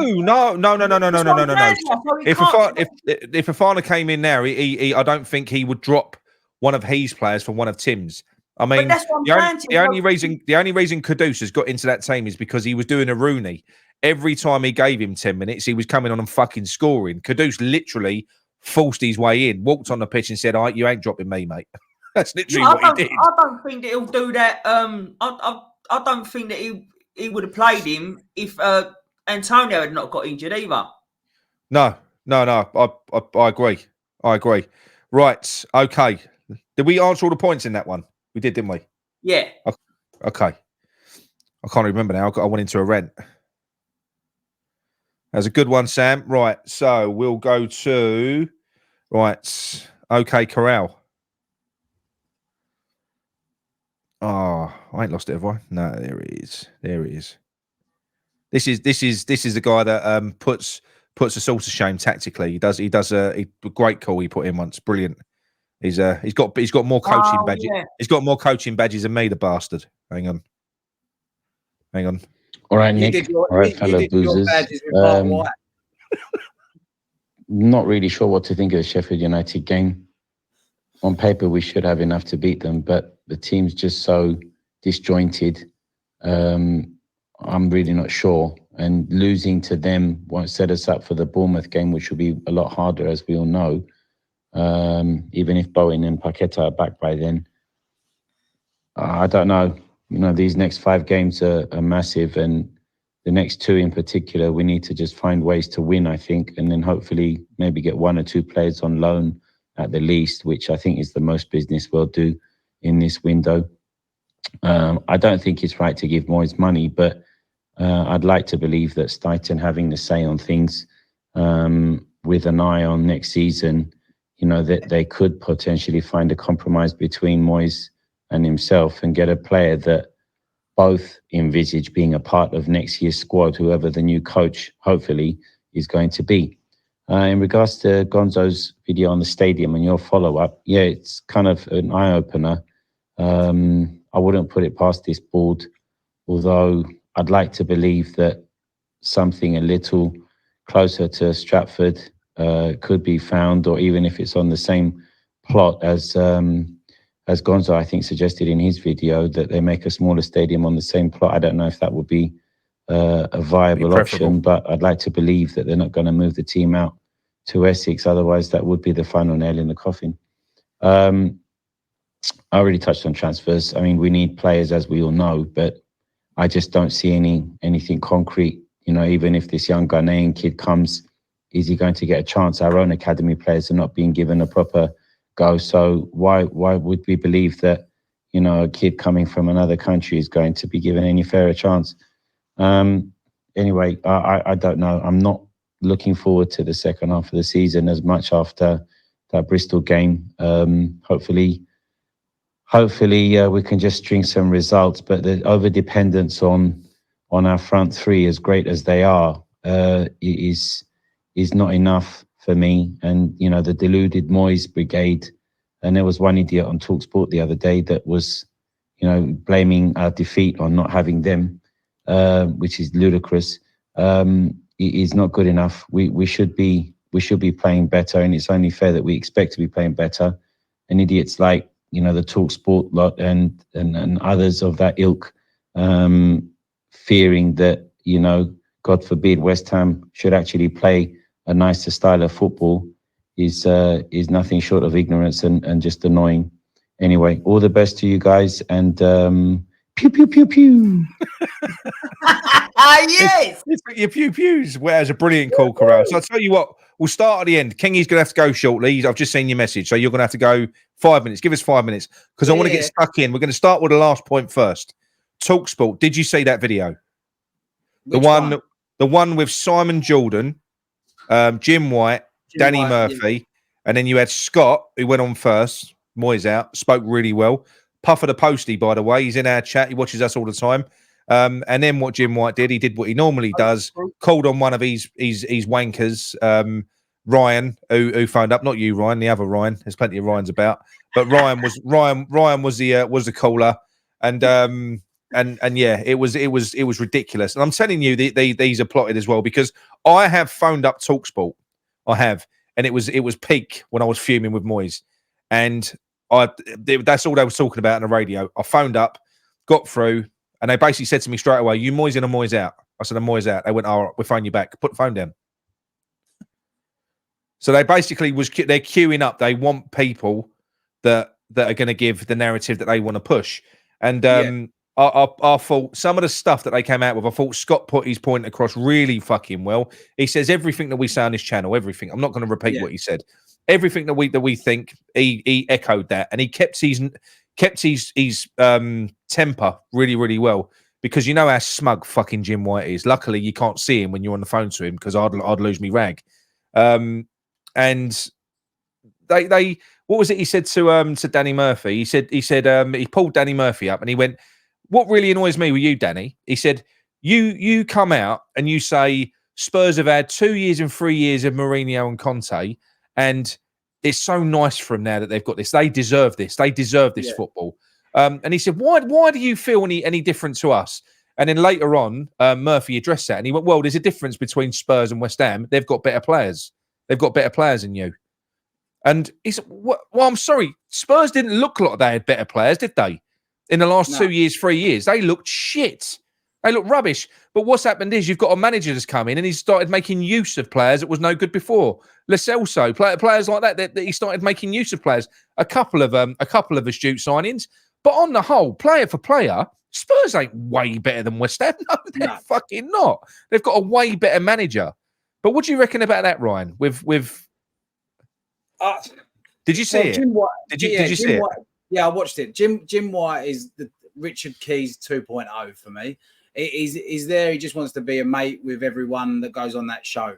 Apart from the callers, it's all clickbait thing, right? We all know that, and it's hard to watch. And to be honest, I listened to a lot of it. I listened to the Danny Murphy bit of it, and as you say, they always contradict what they say, and then they try and get. But because there's three of them against one, they're always easy to get out of it. They're always easy. But he did so well because they got on the smuggest West Ham fan that basically, literally, just went, "Oh, these fans, they're so knee jerky, and they're just I just don't know what they want." He was basically calling Scott a cunt without saying it. But you know what? Scott handled himself really well. He must have been fuming, and he didn't swear. He didn't do anything, and he even answered him really well. He just went, "No, look, he's talking absolute rubbish." Blah blah blah. He dealt with it perfectly. Yeah.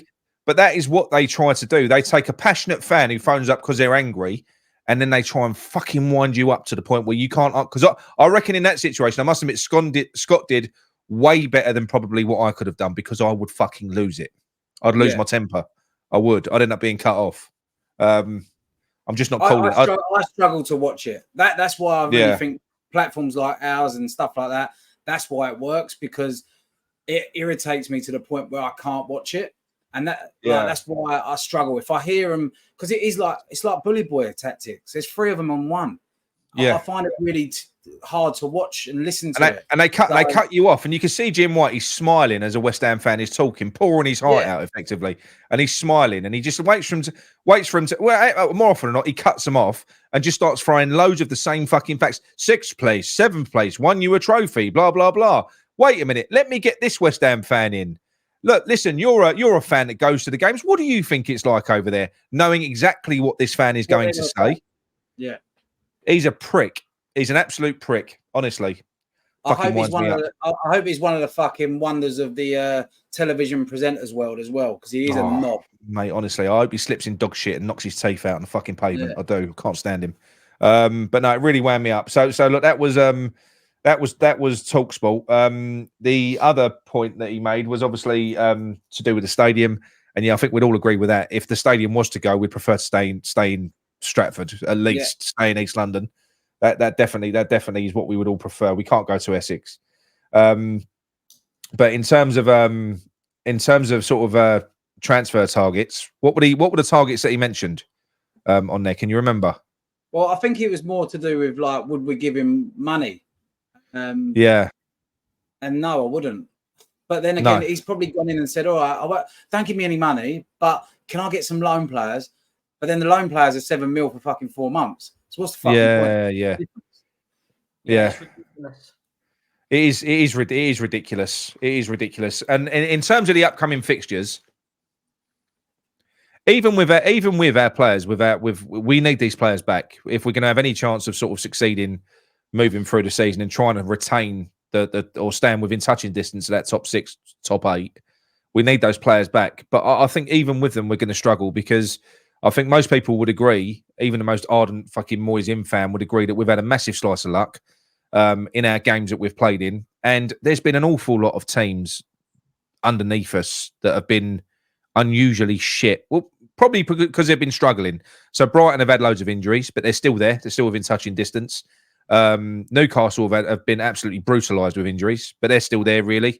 Only 5 points, I think 4 points, 5 points off. And then you got Man United, or a basket case. You don't know what you're going to get. They could click all of a sudden, but they're there. They're still right there. A couple of these teams could wake up second part of the season, but even if they don't, it would be a miracle if we continue to get the same good fortune that we was getting in the first part of that season. I don't care what anyone says. We really was, with the way that we was playing. Do you know what I mean? What do you reckon, Nick? No, I'm going to let Ryan talk because he's got to go soon. So go on, Ryan. No, well, look, for me, I think this second half of the season is going to show how much luck is left. We do need the players back because we look shadow of ourselves. Like even what we are at the moment, which is a very lucky team, but even though we've got them players in it. So I think the luck is starting to run out. Sheffield United, I think it's a big game on the weekend. Do I think we'll get something out of it? I do. I do. Yeah, I do think we'll get something out of it, depending on if Bowen's back. Sounds like he is. Moyes was very chipper in his press conference and very coy as well. When they asked him, they said, is Bowen back? He went, well, I'm not going to tell you if he's back or not. And he was laughing and joking. It made you feel like Bowen was going to be back, you know. Yeah. So hopefully he is. I don't want to give him any money. Don't want to give him anything, really, unless he's coming from Steidten and he's the one picking the players for the future. Then no, I wouldn't give him anything. If he wants Phillips, bring Phillips in. I'm more than happy for that. I would be of the opinion, if he wants money, sell a couple of his flops and he can spend that. Yeah, I agree with that. Yeah, 100%. You know, sell one out, one in, Dave. That's typically what I would do. But no, I agree. All right, well, look, Ryan, we're going to let you go and let you go to work, mate. Yeah, thank you. Thank you very much for having me. Man. Cheers for joining us, mate. See you, lads. Bye, mate. Bye, mate. Pew, pew, pew. Pew, pew, pew. I thought you'd be getting jealous after Corral. He did much better pew pews than you, Mickey. Corral. Bollocks, did he? I started these pew pews up. much better pew pews than you. But yeah, no, it was a brilliant call, Corral. I lost the. What I'm going to ask you all to do, because I can only focus on one thing at once. These are brilliant what you've sent in this week. But what I might do next week is fine if you got more than 1 point. But what I'll say is do it in like even if you got 3 separate messages, just so that I can address one at a time. Because I haven't got the mental capacity to remember what's been said. I'll start getting stuck into and debating something, and then I forget what was said at the start. Right, this is why Dick's got a pen in his hand, because he's going to write down these questions. I am. I know. I just try to remember. I know that's what I do at work. I literally write everything down. I've got no memory at all. I'm like a fucking goldfish. But no, brilliant call, Corral. Thank you very much. Right, there's only a couple more left, so we might as well whiz through them, Mick. Let's whiz through them. Thanks, Cookie. Right, so bear with me, people. Bear with me. So this is Paolo. This is the chap that sent in the message that I made a show out of, Insidious. Yeah. Yeah. Is it? Yeah. Right, hang on. I've got to send in the right one. Hang on. That's the one. Afternoon, Nick. Just wanted to make a point regarding the potential Calvin Phillips signing.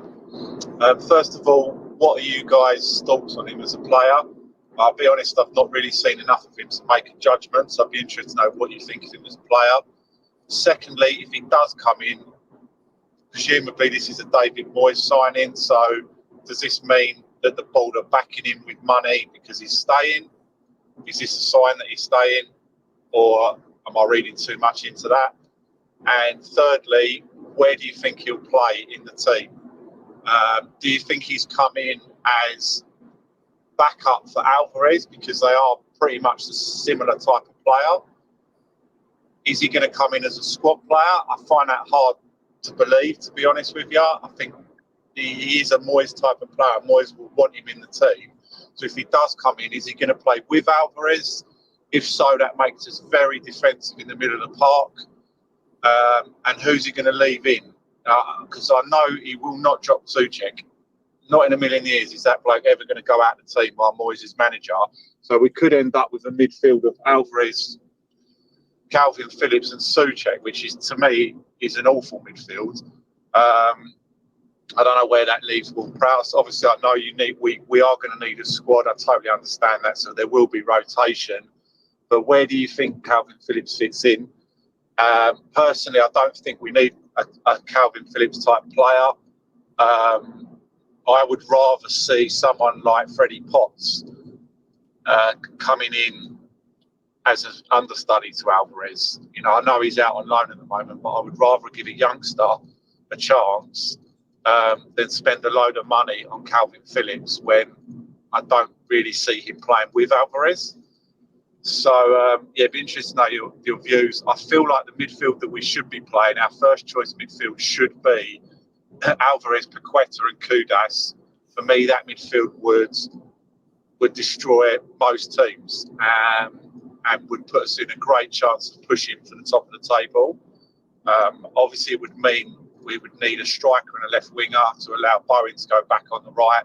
But I feel that midfield, Alvarez holding, Paqueta box to box, Kudas, a bit of a free role behind the front player. I feel that's an outstanding midfield. So I'd be interested to know what your thoughts are. Cheers, mate. Cheers, Paul. Made notes on this one. Right, so. Right, so Calvin Phillips. So basically, look, we've discussed a lot of what he said about Calvin Phillips, about where's he going to play, will he drop Souček? So we've done that. But what he said was, does it mean that Moyes stays if we sign him? No, I don't. I think personally, we had to pander to David Moyes. If we've got a situation, like I've said, where they're stringing Moyes along and they're saying, yeah, Dave, we're going to give you a contract. Don't worry, it's going to happen. Well, if they're saying that, then David Moyes is going to obviously think, well, I'm here next season. I want to have some input in transfers. So they're going to have to give him a bit. They gave him a bit in the summer. It was a fucking big bit, 20 million on James Ward-Prowse. Even though 10 million on Phillips is expensive, it's kind of cheap because that's including wages. That's a cheap kind of party favour if it means keeping David Moyes motivated and it can go out. As long as what that means is we go out and we buy other players. I don't want him spending the only thing that we've got in this window. If we give David Moyes Phillips and we go off and start and can spend the rest of the money that we've got, because we're about 75 million away from FFP. We're nowhere near it. So there's no risk of FFP breaches. But that's what I think is happening. I think it's just a peace offering.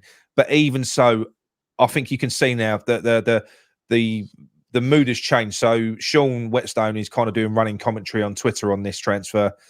So he kind of alerted everyone this morning to say that it was looking likely that we was in advanced talks with Phillips and we was going to try and get the loan fee down.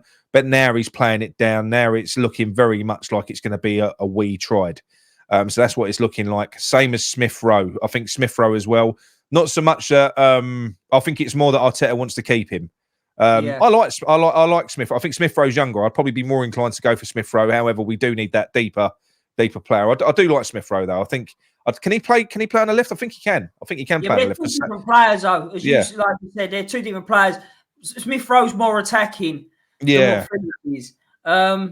Yeah, unfortunately for Paul, it won't mean he's staying though. No, not if it's a loan. No, I don't. Loan to the end of the season. I don't think it's not gonna like that's not gonna be the case. It's not gonna be like means that we got him on loan. Moyes is gonna stay. Yeah. I don't believe that. But unfortunately, Paul, what he's asked there is. We've covered it quite a lot with other questions because like I said, he said, will he drop Souček? We all agree he won't. But one thing he did say, but one thing he did ask is that he's not really seen or like what kind of player is Phillips because he ain't seen too much of him. Right now, the only thing I can say is that when he's good, he's a fucking good player. Good. But when I first noticed of Phillips, it was when he got in the England team along with Rice. Right, and there was that comparison. Any other non-West Ham fan? I thought he looked better than Rice sometimes. Right, but this is what I'm saying. Every non-West Ham fan was saying about he was better than Rice. Yeah. I didn't agree with that. I'm sorry, I didn't think he did. I just think that he played a little bit more advanced because Rice was the central defensive midfielder. But this is what I'm saying to you. So when you look at that dynamic of the England midfield of Declan Rice playing the disciplined sitter, which is what he did for England. Declan Rice did sit for England. It gave Calvin Phillips almost the 8 role, and he excelled. He was fantastic because he's a sharp passer. He's brilliant. And the thing is, if we was to play that, so Alvarez, so you think we've got that with Alvarez? Alvarez will sit. So if you partner him with Phillips, it would be fucking good. But yeah, and thank you for jumping in and making that point that I was just about to fucking make. Oh, sorry, Mick. Sorry, Mick. No, it's all right. It's all right. I was about to say the same thing. If you got that, then Alvarez can sit back, which would allow. But the problem is the common. I can't remember what's the word. It's a denominator. Yeah, that one. Yeah, that one. He's unfortunately Souček. He's the one that will muck the midfield up. I'm sorry, people, but he is. Like, we've been saying it for years, two years now. You know, just fuck. I mean, when we had Rice and Souček, we had Rice and Souček, and we were saying you had Lanzini and Fornell sitting on the bench staring at him, and Souček was shit last year. Shit. I mean, proper shit. And he still played every game. Now he just scores a couple of important goals, which is great. Fair play to him. But if you had that, Alvarez sitting back as your anchor, and I did say anchor, if you had him sitting there, and then you had Phillips sitting in the central midfield role, where you could push along, with Paqueta there, that's fucking brilliant. All day long I'd have Phillips, but he's not going to knock out Souček. He won't. But you know something? Phillips would be good, but so would about 1 million other players be good rather than Souček. This is the thing. Yeah. There's so many other players that would be better. Do you know something? If you played Fornals and stuck with him in the 8 next to Alvarez, it would be better. But moving on to what he said there, so he made a similar point to Colin. He said, you know, he would rather than assign someone of the profile of Phillips, why would you not give someone like Freddie Potts kind of a go? Do you know what I mean? Why would you not? It might be a little bit too soon now, but maybe what he's thinking is next season. So Freddie Potts is doing well, but what if, like we said, if you signed Calvin Phillips on a permanent transfer, that completely and utterly blocks. It closes a door to Freddie Potts. It closes a door to Flynn Downs. You think what we probably should have had this year, we should have kept Flynn Downs around. We all know why David Moyes didn't like Flynn Downs, and that was because it was a Warburton signing. That was why. Him and Warburton fell out massively. It was petty. He played 2 games in the Europa League, back-to-back, got man of the match in CDM. And then he never played in the first team in the Premier League next to Declan Rice. Because you know something? Declan Rice, if you'd have played... He's a disciplined player, down. So they could have played a pivot, but it would have freed Declan Rice up to do those surging runs that Dec could do. He could carry the ball like we saw with Emerson through the middle of the park the other day. He used to do it all the time anyway. But Downs would cover for him. It would be far better than Souček and Rice. You can't tell me. People say, "Oh, Downs ain't a Premier League player." Don't tell me he ain't better than fucking Souček. Yes, he is.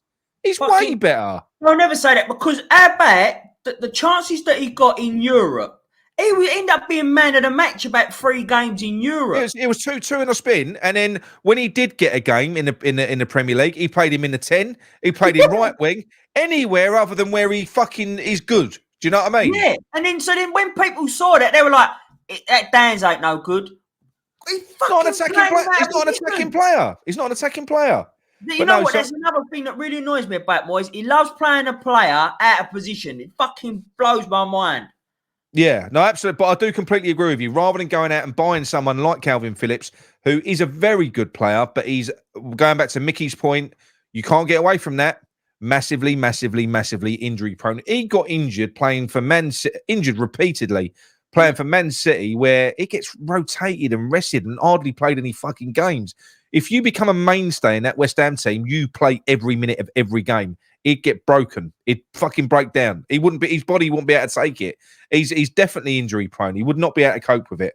So no, I think maybe if all we can get is Phillips, fine, sign it off, get it done, because he should improve us. But we shouldn't be here, is what I'm saying. We should have Flynn Downs there as a backup. We should have that, you know. But I think, unfortunately, with Moyes, because it's a seniority thing, Downs would never start in front of Souček. Whereas if he managed to go out and this is the only thing that I think, because this is how David Moyes' mind works. He could never drop Souček for somebody like Flynn Downs, but maybe he thinks that Souček couldn't complain if we had someone of the profile of Phillips.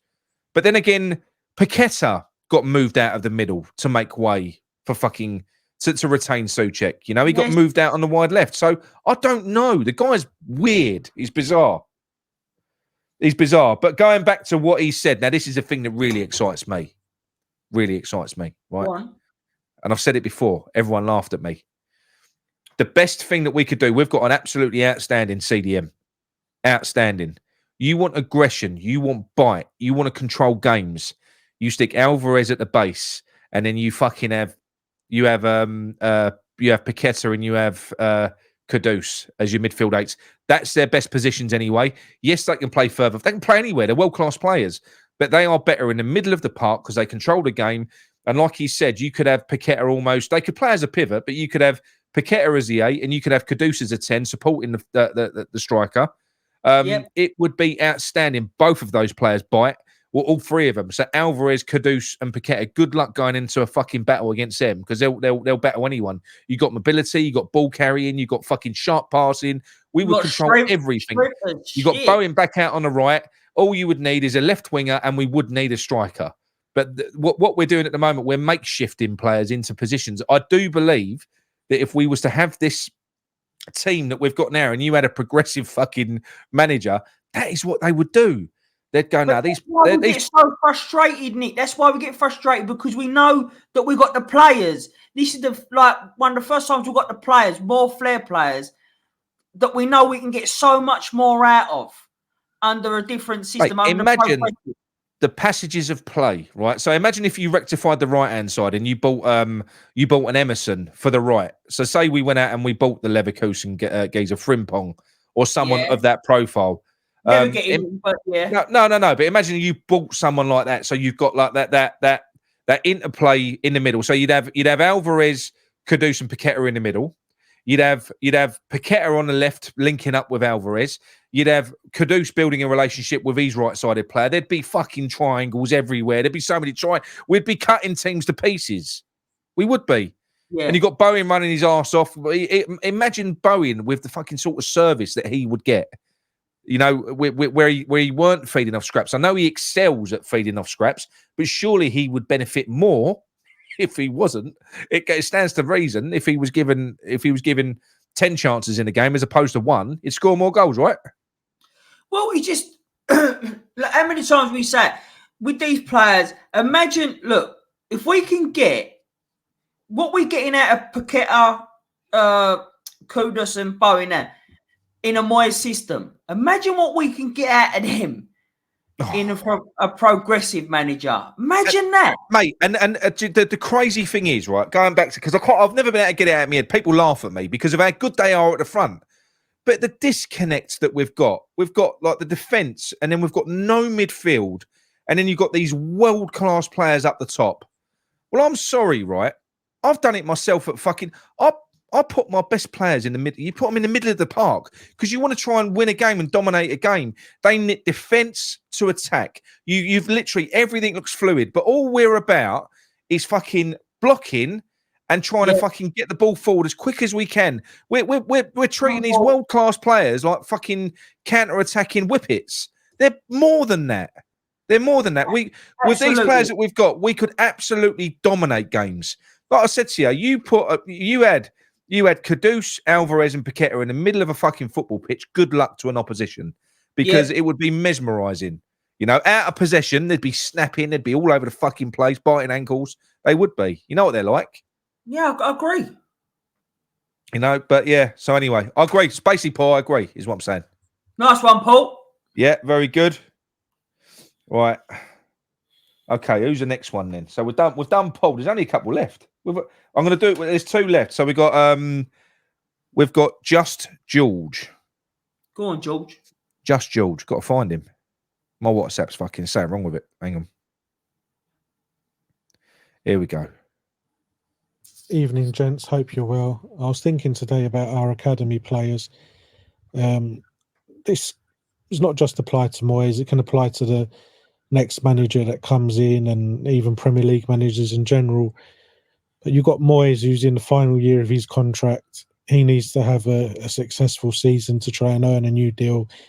Next manager that comes in could come in on a 2-year deal.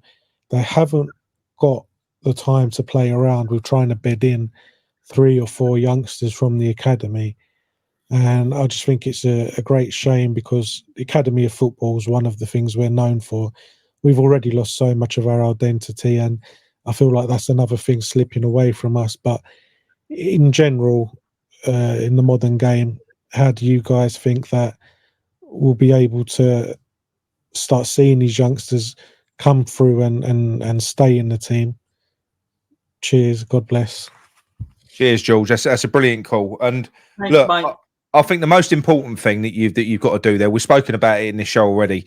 The most important thing is that you've got a structure in place where you've got the first team playing the same as the same philosophy throughout. So everyone's being coached the same way.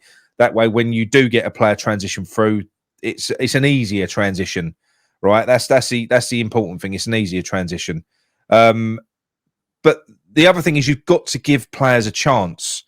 You don't know. You could have your star player, which Declan Rice wasn't. He weren't the star in the academy. Reece Oxford was. You could have your star player, and he might not make it, and then you might have someone else who's kind of a bit of a trier, but might be like a Mark Noble. Come on, and you'd be like, "Fuck me, where's this player come from?" Yep. You just don't know. They have to get minutes. You have to do it, and that is what you see all of the other teams do. Now, you can't do what David Moyes has done, where put players on the pitch like Mabama, not support them, stick him up front on his own, ask him to be Antonio. That isn't supporting the player. You got to put if you're going to put a youth player on the pitch, like I said, a more responsible way of doing it to gauge what Mabama could offer would be to put him on with half an hour to go, with Kudus one side, Bowen the other, Paqueta behind him, feed him, see how he does then. You know, make him feel part of the team. Actually, sort of play him, set him up for success, and then it's down to the player whether he takes his chance or not. Then it's down to the player. If they don't take their chance, then you can almost say, "Look, I have done my best with him. He needs to go out on loan. This, that, the other." I can't honestly say that we've done that with Mabama. We never really do. I don't know what David Moyes wants. I don't know whether he's expecting like a fucking generational talent every time, someone to come from the youth academy into first team football, playing a completely different style, and turn into Lionel fucking Messi. It ain't gonna happen. It ain't gonna happen. I'm sorry, but even that, sorry, Nick, I just had to jump in there, because even you saying that about a generational talent, he had it in Rooney. Rooney don't give Moyes any credit at all for his career whatsoever. It was only down to Rooney that he didn't fade into obscurity, because basically he managed to keep on with the very little time that he was getting. Every time he came on the pitch, he scored, and and the fans loved him. So it was almost like because he was forced to put Rooney in that team. So yes. Everyone in Everton knew they had this amazing player in the academy, and they were shit at the time. They were struggling, and they needed a bit of flair, and they was calling for him. So it almost came from above. He was being pressured to play Rooney. And Rooney did the business when he came on the pitch, but he still didn't give him enough time. But my point is, when you just said is Moyes waiting for a generational talent to come through, even if there was a generational talent coming through, he wouldn't fucking see it. He didn't even see that with Rice. He waited until he come back the second time, like after Pellegrini. His first words to Rice was, "Cool, you've got better, haven't you? Or you're a different player now." Exactly. It's been developed. You know what that was? He's been developed. And this is the other thing as well. So you're taking a player, so you've got to continue developing them. This is the issue you got when you got somebody like David Moyes in the team, because David Moyes is not a coach. So in my opinion, the minute you pull a kid from an academy where they're being developed into David Moyes' setup, their development stops. I don't think you're being coached to improve yourself as a player anymore from that point. I don't actually think that you are. You're being coached to be part of a fucking system. So when you look at players like, if you look at what Klopp did when they played Arsenal just recently in the Cup, and they kind of got mocked for it because Arsenal was out playing them, and then at half time he brought on 2 kids. They were fucking brilliant. And this is the thing, both Klopp, Arsenal do it as well.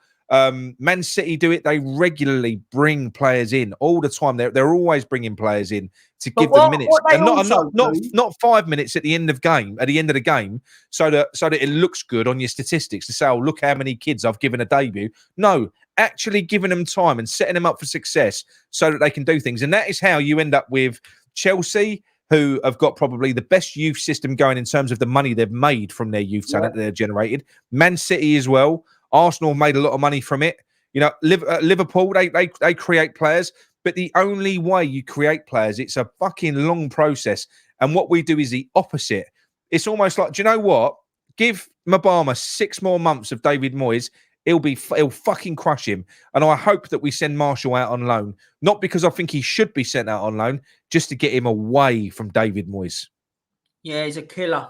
He's a killer. But there is a place for academy. To go back to your point, George, there is. And we're seeing examples of it in the Premier League. They might not always make it in your team. You know, they might not. Not every player will make it in your team, but you should be able to, if you've got a player with talent, you should at least get them to a stage where you've got them to be as good as they can be so that you could sell them on and they can continue their career elsewhere. We just waste. We're wasting talent. We know how good our kids are. We know how good our kids are. They've proved it now for the last few years. Yeah, we've seen it. And I think that's also another thing that he drains out of the fans. We want to see the kids. And when we have seen them, like I keep saying about him because he's just one that stood out for me in the European games, like Scholes. Like, because there's that where he should be taking Creswell's place to give him time. And so when he come on, he thought he was brilliant.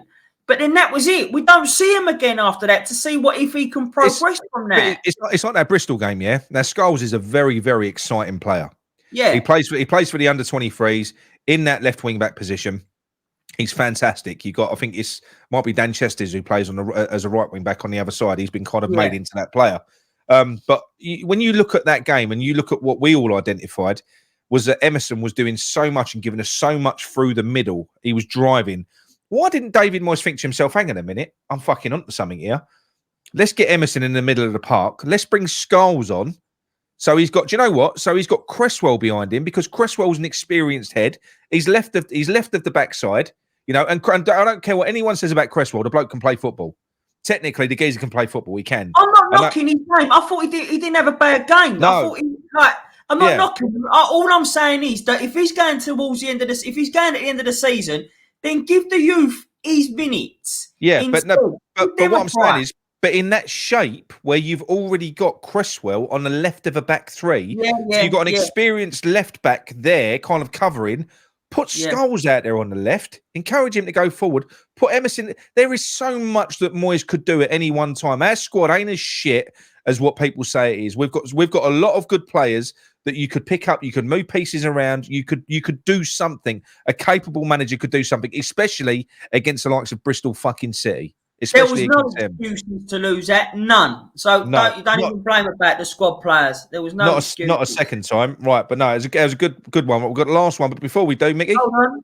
Oh, go on. I clicked on it as well. Pew pew pew pew pew pew pew pew. And I know what you're saying, Drano, about stop nodding close to that mic. I done it because I knew you were paid to see it. So woo, yeah, pew, pew, pew. You're used to that action, aren't you, Mick? Right. Yeah, I love it all the time. Yeah. What's that? We don't play. We stop play. We don't get quick. No, mate, it's so frustrating. We've said it before. Like this is what annoys me if we didn't have the talent, none of us would be complaining, I don't think. If we were playing this low block, which I've just got used to saying now, I don't believe in it. It's defensive football. Yeah. None of us would complain about playing defensive football if we were Sheffield United and we had a shit team with no talent in it and we didn't think that we could do better. The reason we're so frustrated is because that is not the case. And we know it. We know it, you know? Yeah, we know it. It's so fucking annoying. It's soul destroying. We could be better. And there is nothing wrong with wanting to be fucking better than what we are at the moment. And it's such a shame. Say, for instance, right, in the summer, the unthinkable happens. Paqueta's release clause gets triggered. He's gone. If Kudus has got a release clause in there, it gets triggered. He's gone. We'll look back at this season. We'll think, what a waste, man. I mean, we could literally have had such fun with these players. and we kind of wasted it playing that shit fucking football. You know, I think they're almost, for us, they're generational getting players like this. And we do have a lot of good players, to be fair. You know, we do have a lot. But it just feels like such a waste. It does. It does. It does to me. That's a great photo as well, Drano, by the way. I like that photo. It is. Yeah. Lovely, lovely dog. Right, this is the last one from David Thompson. Hello, Claret and Booze. This is David. First time caller, but long time listener. This is my third attempt at doing this. I've tried 2 other recordings before this one, but there was fucking buses going past, airplanes going over my head, all kinds of bullshit. So this is my final attempt. I mean, if I get hit by a bus right now, this is going out. I can't be bothered doing another one. But wow. Yeah, I want to talk about the London Stadium really, and the recent news of us like potentially losing it, getting kicked out, or whatever. I mean, I know West Ham fans, generally speaking, aren't big fans of the London Stadium, or most of us aren't anyway. But I mean, has the prospect of us potentially losing it, making us feel like a bit differently about it? Maybe I know I'm not talking for everyone, but for myself personally, I'm starting to feel a bit differently about it because the alternatives are making me shook. I mean, I know we got the deal of the century, right? Yeah, it's fucking brilliant. It's the deal of the century. But yeah, there's a reason it's the deal of the century, because it's attached with so much bullshit. So I really think we should just get our fingers out our asses and buy it.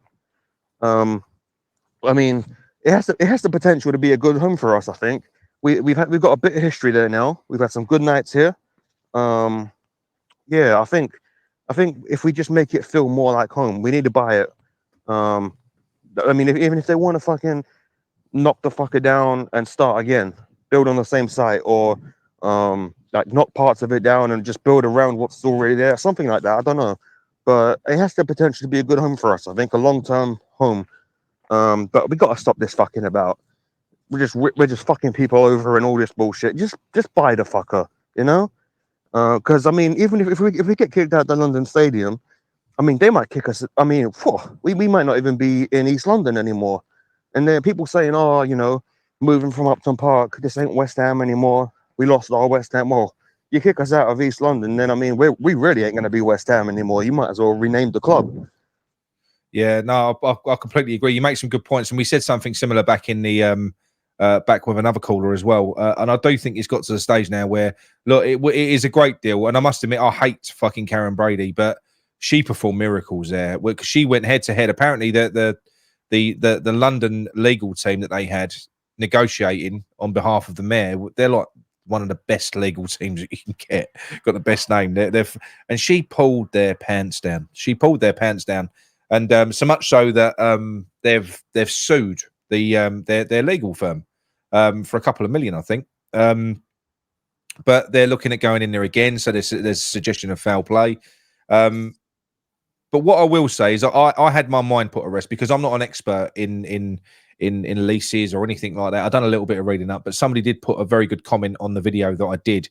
And he explained, he said, providing we're a good tenant and we've been paying our rent and stuff like that, he said that the likelihood is that because of the way the Tenancy Act, he said even if say the LLDC went into receivership and they folded and they went insolvent, he said obviously the receivers would go out to try and find new owners for the stadium, but that would be on the basis that we've got this is the thing, that would be on the basis that we've got like a 95 years left of a 99-year lease.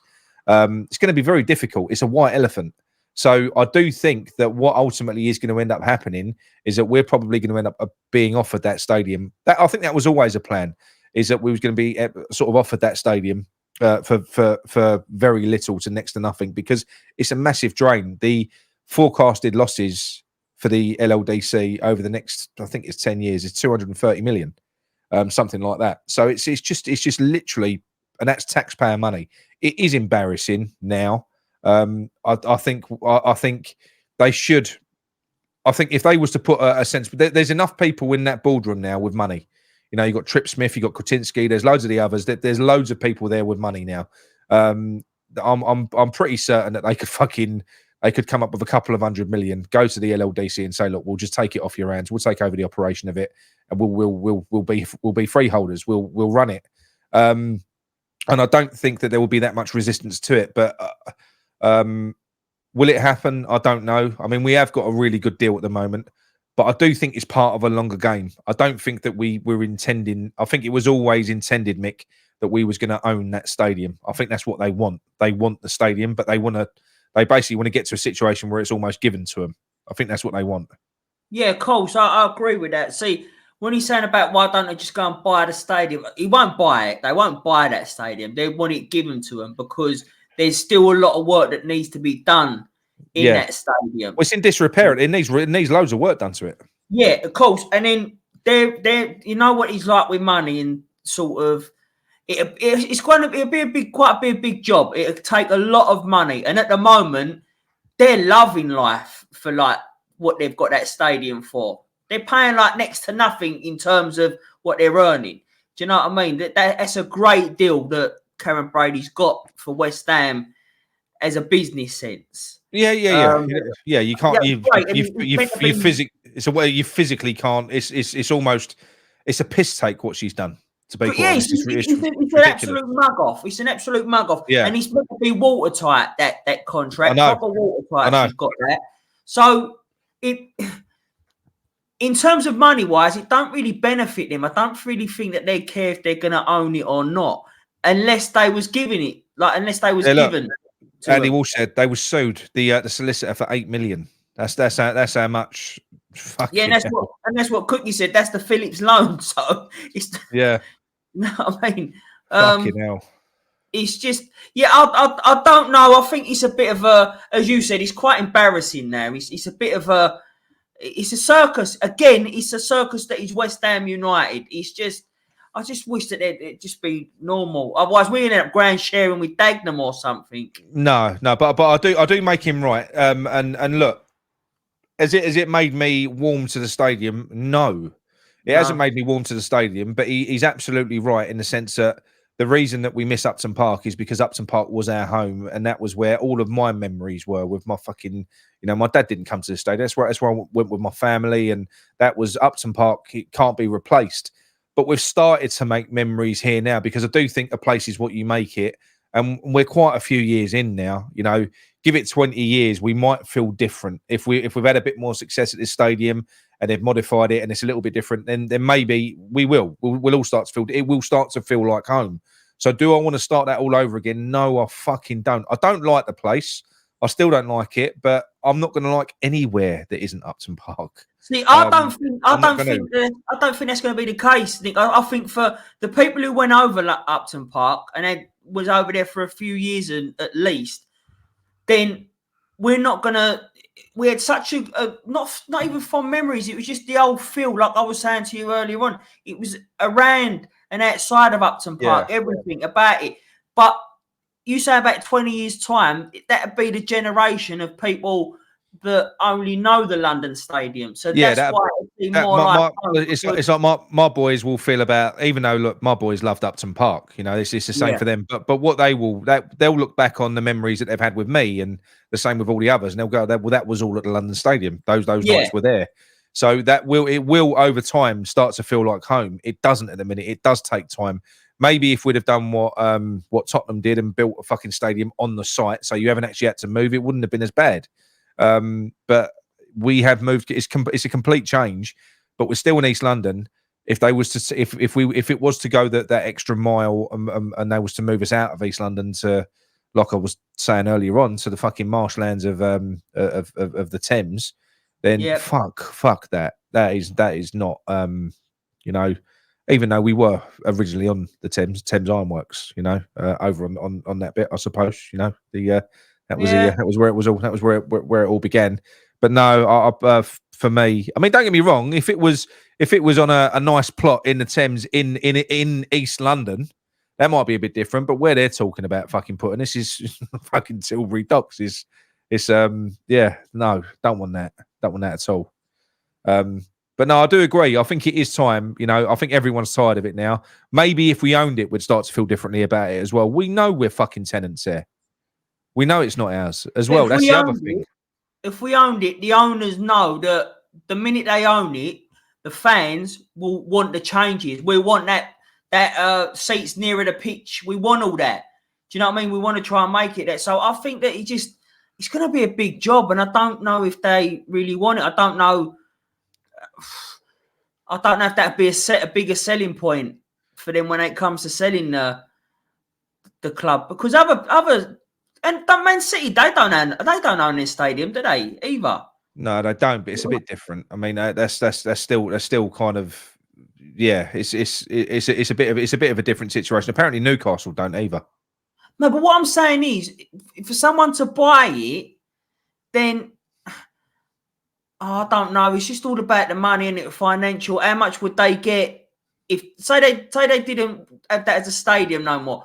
Would it benefit them to build a new stadium somewhere and then knock that stadium down for the flats or whatever? I don't know. Well, no, there is land over there, so I don't know how much land you get. I don't know how much, obviously, we would get in. I don't know whether we would just buy the stadium or we would buy sort of almost a part of the surrounding area, because there is a lot of land there. I mean, you've seen like the fucking the silly stadium that's next to it. You know, like it's well, not the stadium but the pitch. You know, there is probably potential to build another stadium adjacent to it while we're using that one. And then once we've moved in, you flatten that and you move on. So maybe there is potential to do that. And you could build a football stadium, you know? Yeah, but my point is, sorry, I'm not really saying this good enough. I don't know how to explain it properly. But for money-wise, would it be too much? Like, would it be out of pocket by building a new stadium somewhere else? There will always be out. Of course, we'll be out of pocket. You know, then it's not worth their while, then, is it? They might just we've got our stadium at the moment for fucking $4 million a year. You imagine how much it costs just to I mean, look. Don't get me wrong. There's pros and cons to this deal, because if we were sole tenants and we were freeholders, and we would be making all the money from the fucking beer and the food that we sell and stuff like that, which we don't at the moment. You know, the catering contracts it's Delaware, I think, Delaware North, and that's all goes to the LLDC. So we don't make any money from that aspect of it. I think we just make money from season tickets. So if you buy the place and you make more money from everything, but then you've got the operating costs. Imagine what the security operation costs for that place on a match day. It must be fucking ridiculous, mate. That's basically my point. So I've gone round the house to try and make this point. I do apologise, people, but that's the point. Does it benefit them as a business owner to own that stadium? I can't see how it does. Well, I think it does, because it forms part of an asset. So if you think at the moment we're valued at, I don't know, 800 to 900 million. If all of a sudden you own that stadium, you've got a plot of land which is worth. And somebody corrected me in a video that I done the other day where I said it was worth millions. It's probably more likely billions. Imagine how many flats that you could get on that plot of land, and a 2-bedroom flat around there, you're looking at about 700-800 grand. So the land is worth a fucking fortune. So that would, by default, if you owned it, would make us more valuable. It would do. But then if the old like the London Stadium people, there's a saying over the next 10 years about spending 275 million or something, right? Just on repair or just on rent alone. No. That's losses. Losses, sorry. That's what I mean. That's without repairs and stuff like that. That's just losses. Yeah, that's just losses. So why would someone take that over, like West Ham, as a business? Why would they take that over? Because we've got. I know what you're saying, but then if they no. Well, it's being run terribly at the moment, and the reason that they're not making any money out of it at the minute is because of our tenancy and because of the agreement that we've got, where we take carte blanche. If we was to basically buy that stadium, it would actually benefit us to build retractable seating, to make a fucking fancy pitch that sinks into the ground that you can instantly transform, so that you can use it for other events as well. If you own that stadium, you wouldn't just use it for football, you use it for everything else. But at the moment, the main reason it costs so much, they make hardly anything out of these other events that they do, because they have to fucking transform the thing, and it costs a fortune to transform it and then put it back to how it was afterwards. and they're just shit at doing it. I mean, you've seen the deal that they've struck, so they're probably terrible at running that stadium. If that stadium that we've got is massive, if we owned it and we ran it properly and it was converted to the point where you could use it as a multi-purpose stadium, use it for fucking concerts at weekends when we're not using it for this, using it for that, you know, at the flick of a switch, you could transform it. You would make a fortune out of it. It's in the prime part of London.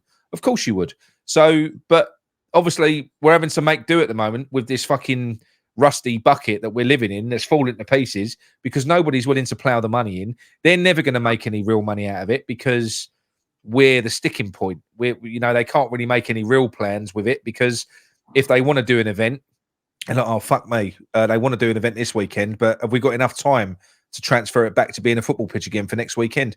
Nothing happens until the off season. They do a little bit of baseball. They do a few concerts. You could have that as a constantly used venue if you put some money into it. Like I said to you, imagine if you've seen these stadiums on Twitter. I think it's like the new Bernabeu. What they've done with the fucking pitch, where it just sinks into the fucking ground and it closes over. Mate, the flick of a button, this turns into a different arena altogether. So if you was to own that stadium, you could plough a couple of 100 million into it, and you would make that money back in no time. You could do. Yeah. Well, like I said to you, I don't really, because if being honest with you, I know like I should take more keen notice in it, but I zone out when people start talking about the finances and all this stuff. I do. Because I don't really fully understand it. So that's why I'm saying, in my head, I can't see the cost of rebuilding it and how much it's going to take. I don't really get it. Like, no, it would have to be about more than football. It's like if you look at what Spurs have done. I mean, Arsenal haven't. Arsenal just basically built a football stadium. Yeah, they did. But if you look at what Tottenham have done, that is a multi-purpose arena. So they've got everything. They've got a go-kart track at the bottom now, haven't they, or something? But they've built it so that they can make more money out of it because they're going to be paying it off forever. But anyway, that is what you would do. It's central London. It's a massive venue. Why would you not build it if you owned it so that you could, like I said, flip a switch? When it's match day, it's West Ham. It's West Ham. It's a football pitch. But then you can have the Foo Fighters playing there a day after the football. You know, you could literally have events there all year long. You'd make a fortune out of it. Well, you'd make a fortune out of it. Yeah, it's nice to know. Like, it's nice to get that sort of understanding about it. Because, like I said to you, I don't really fully understand it because the way it is at the moment, I think it's still too good for West Ham. Like, in its current state, there's no incentive for them to but in its current state, if you're just looking at the stadium, the way it is at the moment and the way it has to be operated and the way that you can make money from it, then absolutely no. If that was all you could ever do with that stadium, say, for instance, part of the deal, if we bought the stadium, was that you can't knock it down, you can't modify it, you can't do this, and you wouldn't fucking buy it. No, you wouldn't buy it because it's a white elephant. You can't do anything with it. It needs to be made into a proper football stadium, but something that can be transformed into a multi-purpose venue as well. And then they'll make money from it. And then it won't be a white elephant. And that'll make us richer.